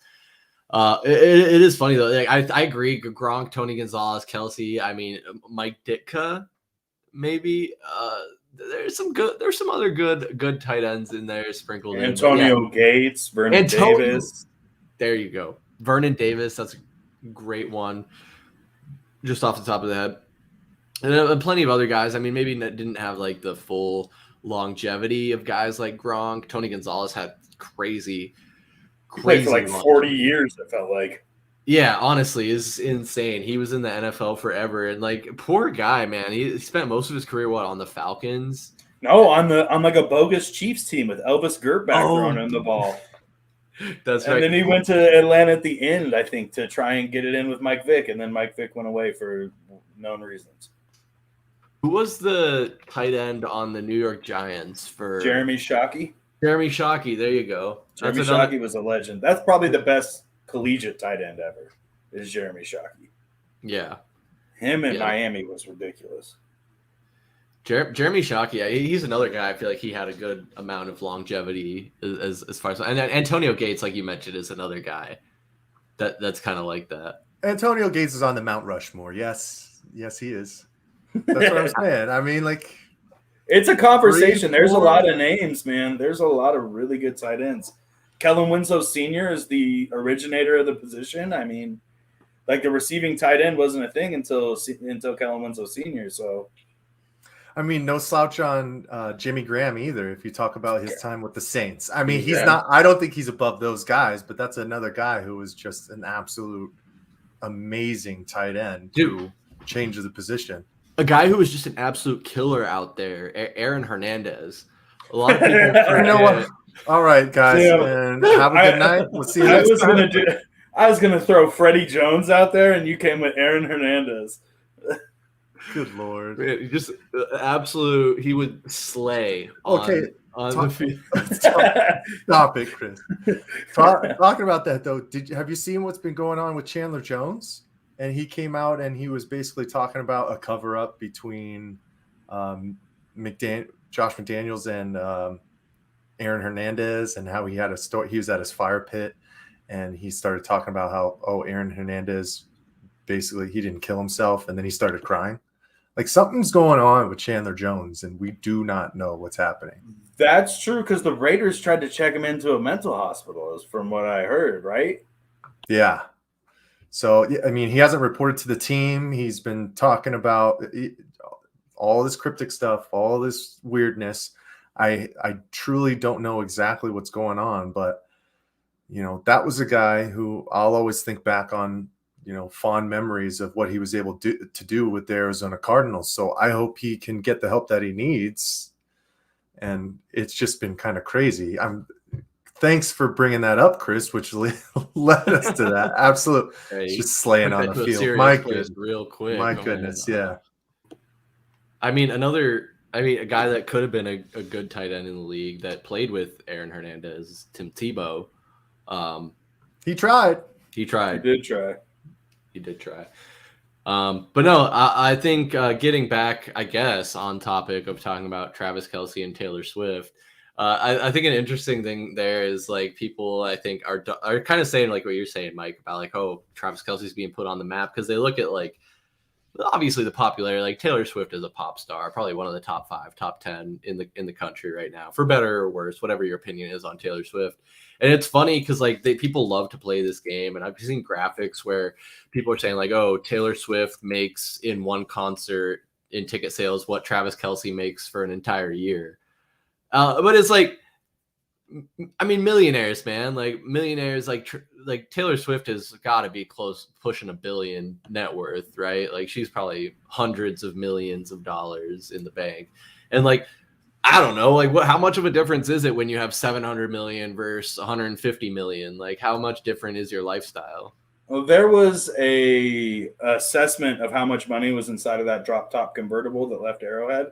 They believe it to be $2.1 billion inside of that car. Taylor herself boosted LA's economy by hundreds of millions of dollars just by having the concert roll through SoFi.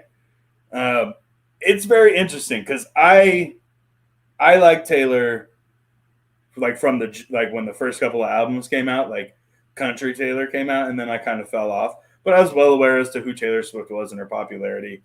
And Travis Kelce on his podcast had talked about how he had made the bracelet and was trying to get her number. I think the thing is, it's fun for me to watch because I felt like I watched it from the groundswell with Kelce trying to get her number.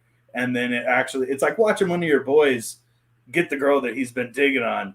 And you're like, yeah, all right, man, one of us. All right, sweet. You know, and then you got guys like Micah Parsons that are like, hey, man, more football players should shoot for the stars. If Travis Kelce's bagging Taylor Swift, then, you know, maybe guys need to aim higher. But you got Odell Beckham and Kim Kardashian together, and now Odell Beckham's injured. So, you know, maybe we don't need to shoot for the stars. Maybe we just let Taylor Swift and Travis Kelce do their thing. I mean, it's funny, like pop cultural wise and like the whole social media aspect of it.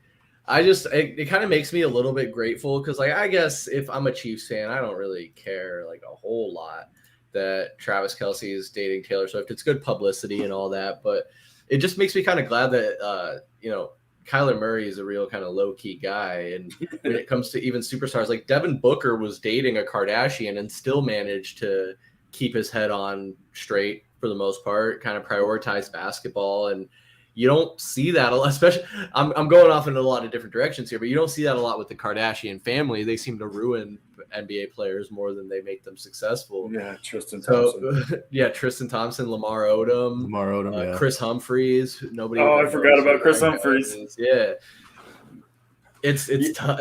So Devin Booker, man, he made it. Like he played his role too. He kept that relationship quiet comparatively to some of the other relationships that she has been in. So good on him for maintaining that and not coming out the other end the worser.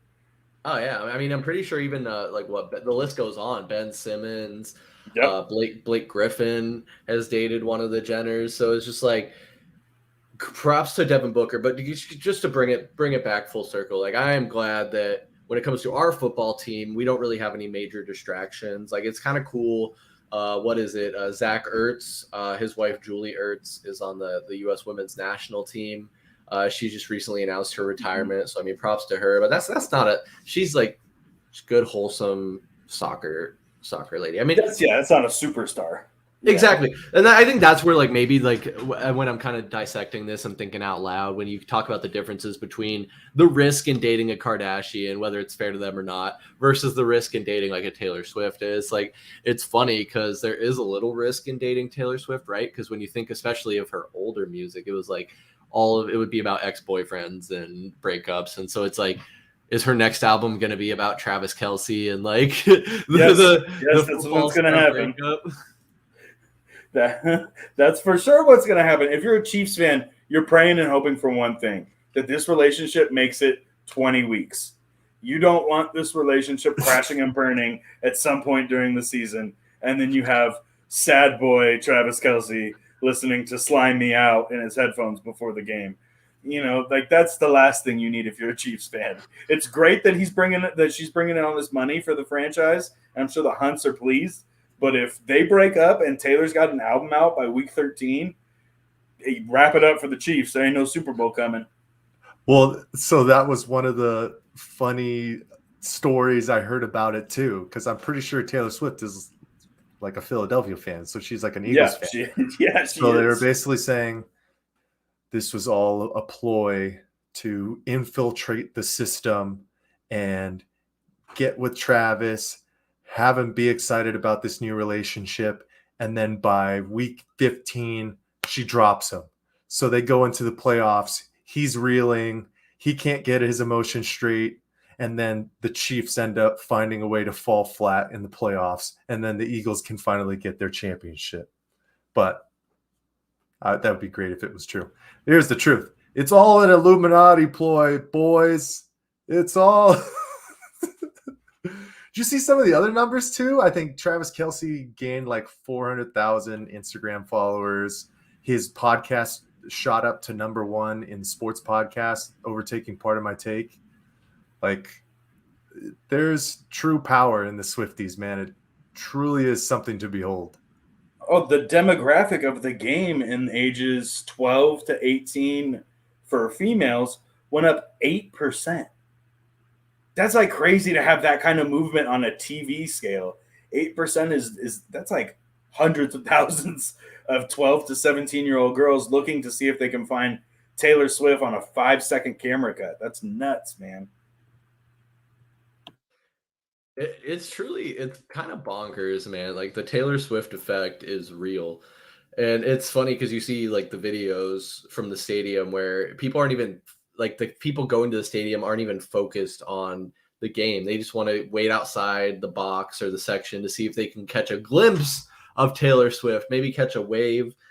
I've never understood that level of fandom. Like I haven't met an incredible amount of celebrities. I've been close to celebrities, but it's just like, you got to recognize they're just people, man. Like they're just ordinary, everyday motherfuckers. And yeah, they might be talented, whether it's singing or acting or playing sports. It's just like, but at the end of the day, they are just people. And it's like, I don't know. I'm not famous. I just feel like I would appreciate being treated as like another person rather than like a demigod or some craziness. But it's interesting. I like the conspiracy theories. I like the Taylor Swift effect. It's all fun and good for Twitter and the social media sphere. But I don't know. I'm wishing Travis Kelce the best because history tells us that these things don't always end the best. He's gonna need it, without a doubt. Fellas, a couple other miscellaneous topics I got here. And let me know if you got a bail. We can pump the brakes on this and save it for another time. I know, Mike, you and I are going to be recording the September episode of the Heat Check podcast in person tomorrow with VSP Tallman. We're all three going to sit down. We do our once a month in-person recording where we get in the studio here in the Valley Sports Plug studios, bust out the microphones. There's no video, all crispy, clean audio where we just talk about all the Valley sports. We're going to talk about the Suns. We're going to talk about the Diamondbacks and the Cardinals. So kind of probably rehashing a little bit of what we talked about today, but kind of diving in deeper. Of course, you'll be able to get VSP Tallman's take on there as well. But like I said, a couple miscellaneous topics I got here. And Niko, you got the ASU hat on, so I kind of want to throw it your way. The Pac-12 is having an incredible final season.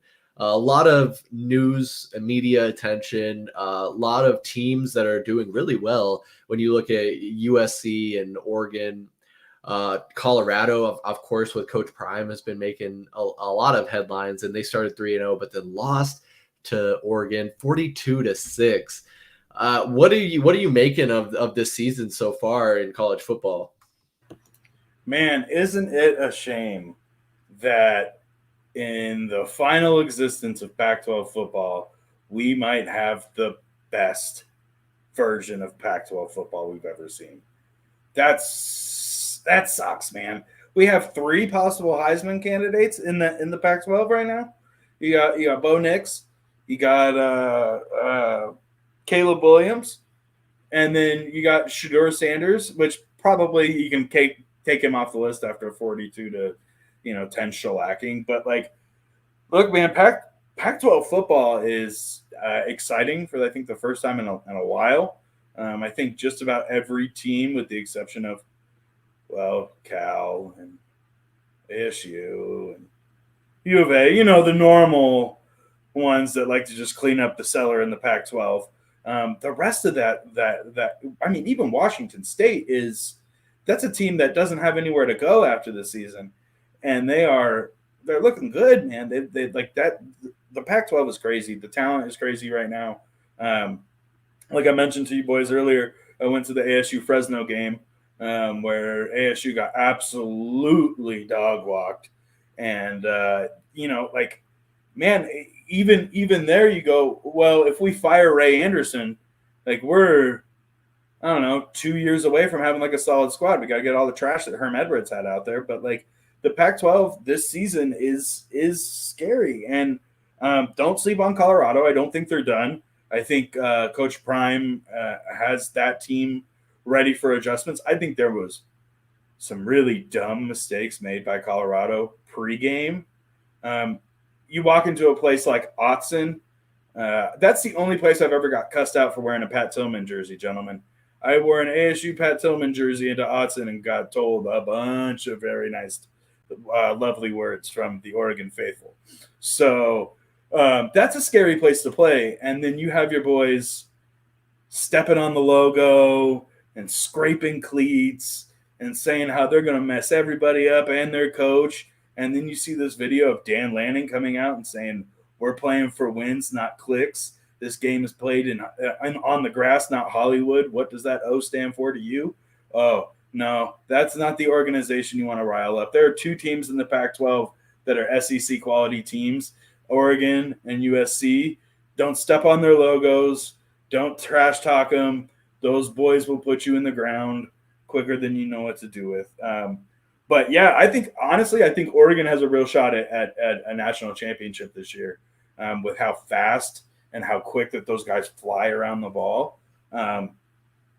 USC, I think ASU kind of showed a couple kinks in the armor last Saturday.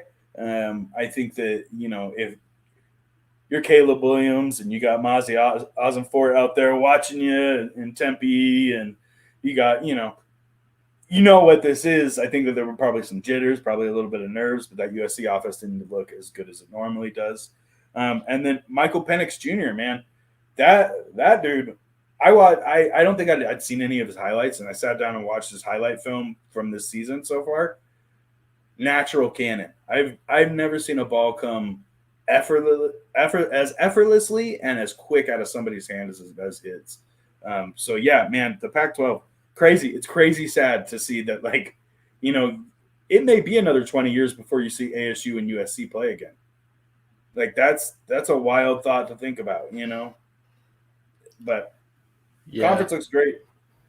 Yeah, putting it in that perspective, it is kind of sad to see the end of an era. And we grew up, I think, all three of us, with the Pac-10, became the Pac-12, a strong conference, and just from the ineptitude of the leadership class there in the conference and at each university individually. I mean, I think there's a lot of blame to go around. That's why I always really enjoy having Ben Miller on the streams with us, because he really keeps an eye on that. And like a lot of your insight too there, Niko, is really incredible, because I don't admittedly keep up with ASU, super closely, but I do like what I've seen from my perspective with what Kenny Dillingham is doing. I think he's the right guy to come in and clean up after this whole Herm Edwards debacle and whatever fallout we might still be having to deal with from that. But to see them take it on the chin after that Fresno loss and come back and be competitive against USC, I mean, still a loss, still kind of a bad beatdown, but they put up points at least, which is more than we could say with that Fresno game. Mike, you and I were watching that while we were out in Pittsburgh, and that was a rough one. And we also saw the Colorado State game there. So I like a lot of what you're saying there, Niko, with when they rolled into Oregon. I think they just had a real high coming off that game and all the national attention and the perceived chip on their shoulder. They had an inflated ego. And I know there have been guys on that team and in the media that have foolishly come out and said that, if Travis Hunter was healthy, we would have been in a different situation, and that would have been a game changer. I mean, I don't know about that so much at the college level, as far as one guy able to move the needle, especially when it wasn't even close, man. Like, that Colorado offense couldn't get anything going against Oregon, and like, I'm kind of here for it. I don't know if it's just I want to be like the edgy counterculture guy, but like, I'm not about everything Colorado's doing. I think they've been totally inflated by the media, and beating Colorado State in overtime and double overtime Mike, I don't know about you, man, I wasn't impressed by that at all. Yeah, that CSU game was too close, but for them to scratch it out, that's good for their culture and what they're trying to build. I think one thing that you can say is, obviously, Coach Prime is a polarizing figure, so all of the extracurricular activities come with it, and you just have to basically take it on the chin. If you're going to be the way that you are and get mollywopped, you got to keep that talk going next week and the week after. And it seems like that's the culture that he's trying to build there. So, sometimes it works out, sometimes it doesn't. And I see what you're talking about, Niko. Yeah, I think Oregon, especially when they're ranked top 10, that's the last place that I want to be doing extra yapping. I'll just keep my normal talk going, but I'm not stabbing anything through the middle of the field on the logo or anything. I might ruffle up some feathers beforehand, maybe get into a scruff before the game with some of the players, do some pushing, rile yourself up that way. But I would have just been a little bit more careful with my words. But isn't it just sweet serenity to know that in probably the best season in Pac-12 history of football, once again, the two Arizona schools find themselves outside looking in. Like, we don't even have one of them that's one of those top 25 teams. That's why I'm like, that's great for the Pac-12. Let's go. Like, we're not even really part of the conversation. Yeah, U of A's 3-1, but who have they played? Who have they beat? They beat NAU and Stanford. Stanford is at the bottom of the totem pole with us. But thankfully, ASU did show some life against USC, and like you said, showed some kinks in the armor for USC. But yeah, I'm more so excited to see what happens from this last season for basketball and what can transition into the different schools, because that's my bread and butter. You guys know that. I'm a basketball guy through and through. I love football. I love the NFL. Don't love college football as much. I know some people are going to look at me crazy like that, but that's just how I've been for a long time. It's NFL or bust for me. Yeah, no, that's completely fair. I've had a hard time getting behind college football as well from a fan perspective. I'll always root for ASU, the hometown team. Just some wrap up thoughts on that. Like, I am glad that the Arizona State and U of A were able to keep the Territorial Cup intact.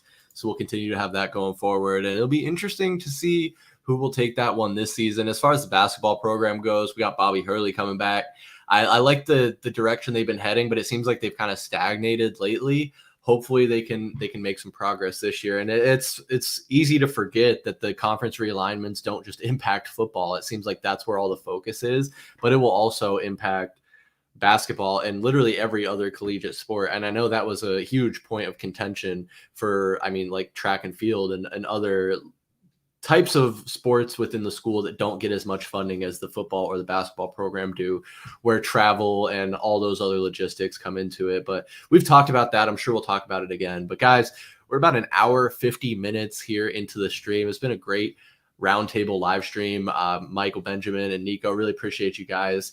I figure we could probably go for maybe 5-10 more minutes, make it a smooth 2 hours. And I got one more topic left to kind of run by you guys if you're up for it. What do you say?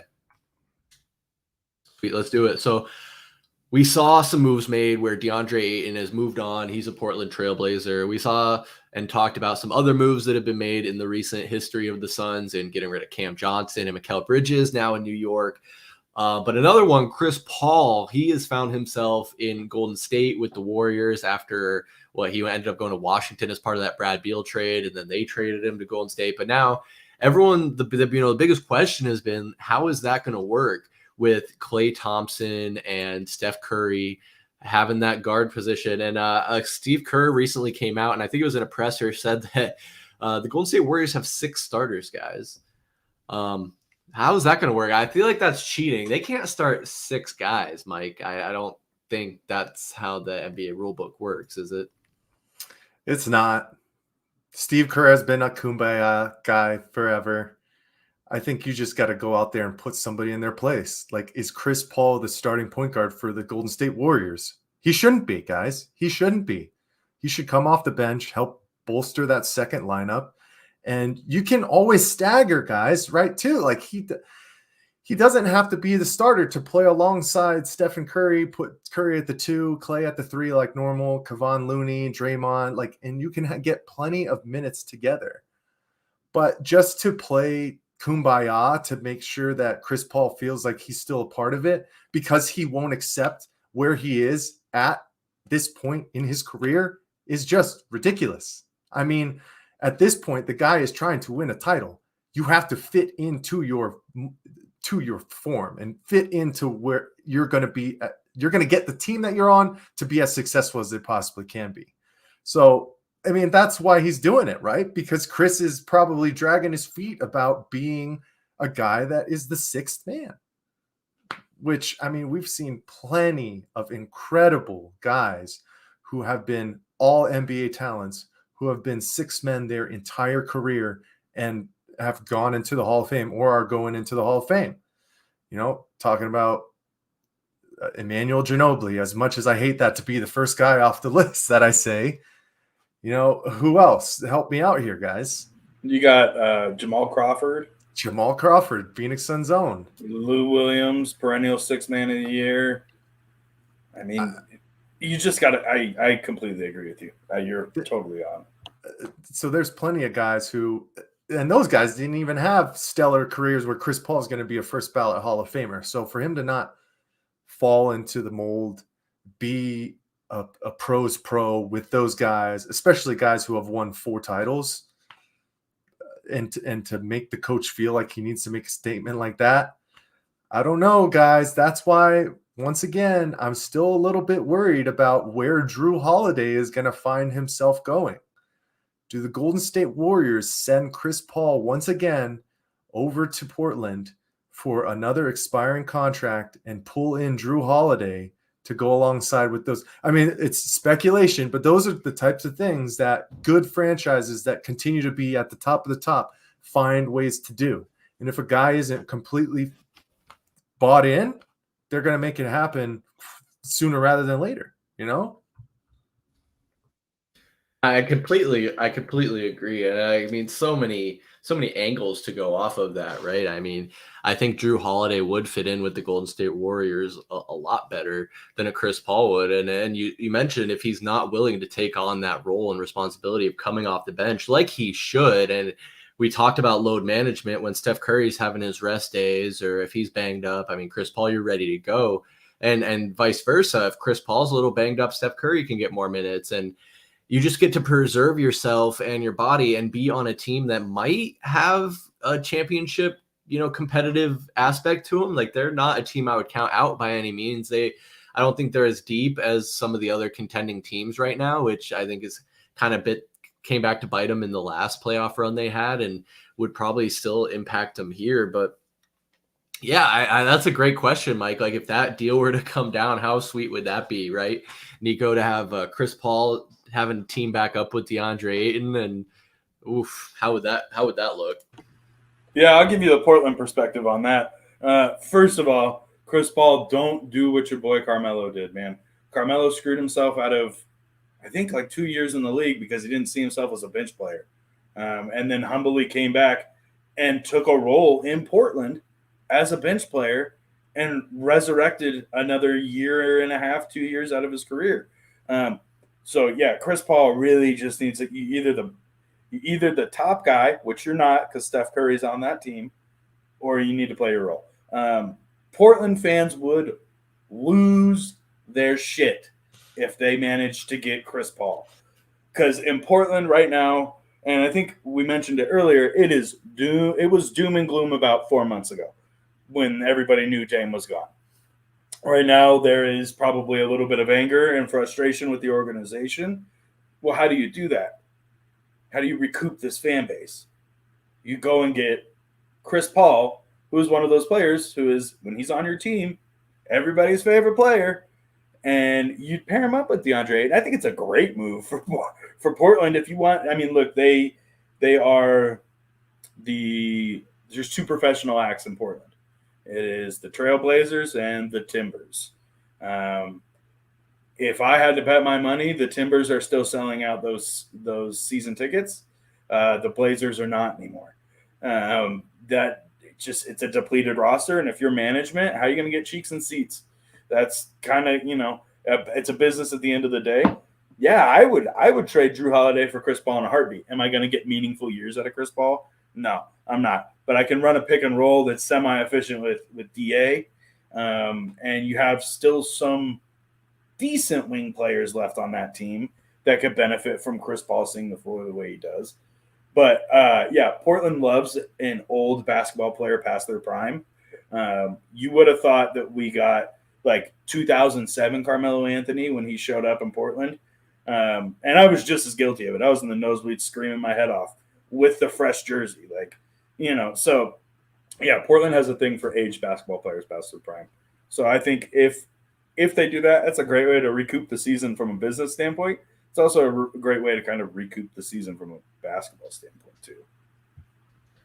Yeah, I think there's a lot of angles to look at that. And I do agree. I think Chris Paul does more of a benefit for the Trailblazers than he will for the Golden State Warriors, especially when you consider the aspect of having a mentor for Scoot Henderson and a young basketball team, already having that familiarity with DeAndre Ayton, and they can kind of both have that shared, I don't know what the right word is. Maybe help me out here. Just disdain might be too strong but a chip on their shoulder for how things ended with the Suns. Poor DeAndre Ayton, man. He had a tough relationship with Monty Williams, which I think kind of plagued his whole last year. I'm not going to get too caught up on that, but Chris Paul, kind of the way he was let go and saying that he found out from media reports and while he was on a plane and not necessarily having a call from James Jones and sending him off with a smooth farewell. But I think there's a lot of legs to that trade rumor as far as getting Chris Paul moved from the Warriors. It's hard to imagine that he suits up for that Golden State team. 6 starters, Steve Kerr. I think that's it's a bit asinine, for lack of a better word, because we know you can only have 5 starters, and you can talk about having this rotation in and out. But at the end of the day, someone's going to be upset about it, and either that or you're not going to be putting the best roster out there because you're trying to make everyone happy. Like Mike and I, you and I were talking about this. Like, what does the starting lineup look like? How small are they willing to go? Is it Chris Paul, Steph Curry, Klay Thompson, Draymond Green, and Andrew Wiggins? Like that means your tallest player out there is 6'8", 6'9" in Draymond Green. And it's just like, how are you supposed to compete with the likes of Nikola Jokic and Joel Embiid and Bam Adebayo, these bigs in this league that can absolutely bully you down low? It seems like a tough proposition, guys, honestly. But I agree, Mike, with what you said a little bit earlier. I don't think we're done seeing trades here, as we're about a week and a half away from the NBA training camps firing up. Fellas, this is prime time sports season. The football season is underway. NBA basketball is coming up in like 3-4 weeks. We're going to have some preseason action coming your way. The MLB playoffs. Hopefully we see our Diamondbacks playing. And then hockey. Hockey is also starting up pretty soon. So maybe we'll have some Coyotes news sprinkled in. But let's go around the horn here. I want to give you guys the floor for some of your last thoughts. Niko, I'll go down to you first. We'll go counterclockwise. What do you have on your mind before we get out of here? Shame on you, Portland Trailblazers organization. That's really that fan base is diehard. After spending the 7 years I spent up in the Pacific Northwest, there's not a team in Seattle. That team represents 2 states. As crazy as that sounds, that's a very Pacific Northwest thing. But the Trailblazers should be embarrassed. The way that they handled this Damian Lillard situation. As far as I'm concerned, the past 3 years, maybe 4, there wasn't really an attempt to put anything around Dame. It was little pieces here and there, but everybody in Portland had the general consensus that they needed another superstar. That was the whole point of trading CJ McCollum, was that we got rid of the poison pill contract to open up cap space to get another superstar. They couldn't do it. That's tough. And to let a generational talent like Damian Lillard, who can shoot from, just about anywhere on the damn court go, that's a problem. That's my biggest takeaway. Number 2, go Bird Gang. This season has been a lot more exciting than I thought that it was going to be. I thought we were going to be more miserable here in week 4. So go Cards. I'm excited for the Suns. My hands are crossed in prayer for the Diamondbacks. I really, really want playoff baseball.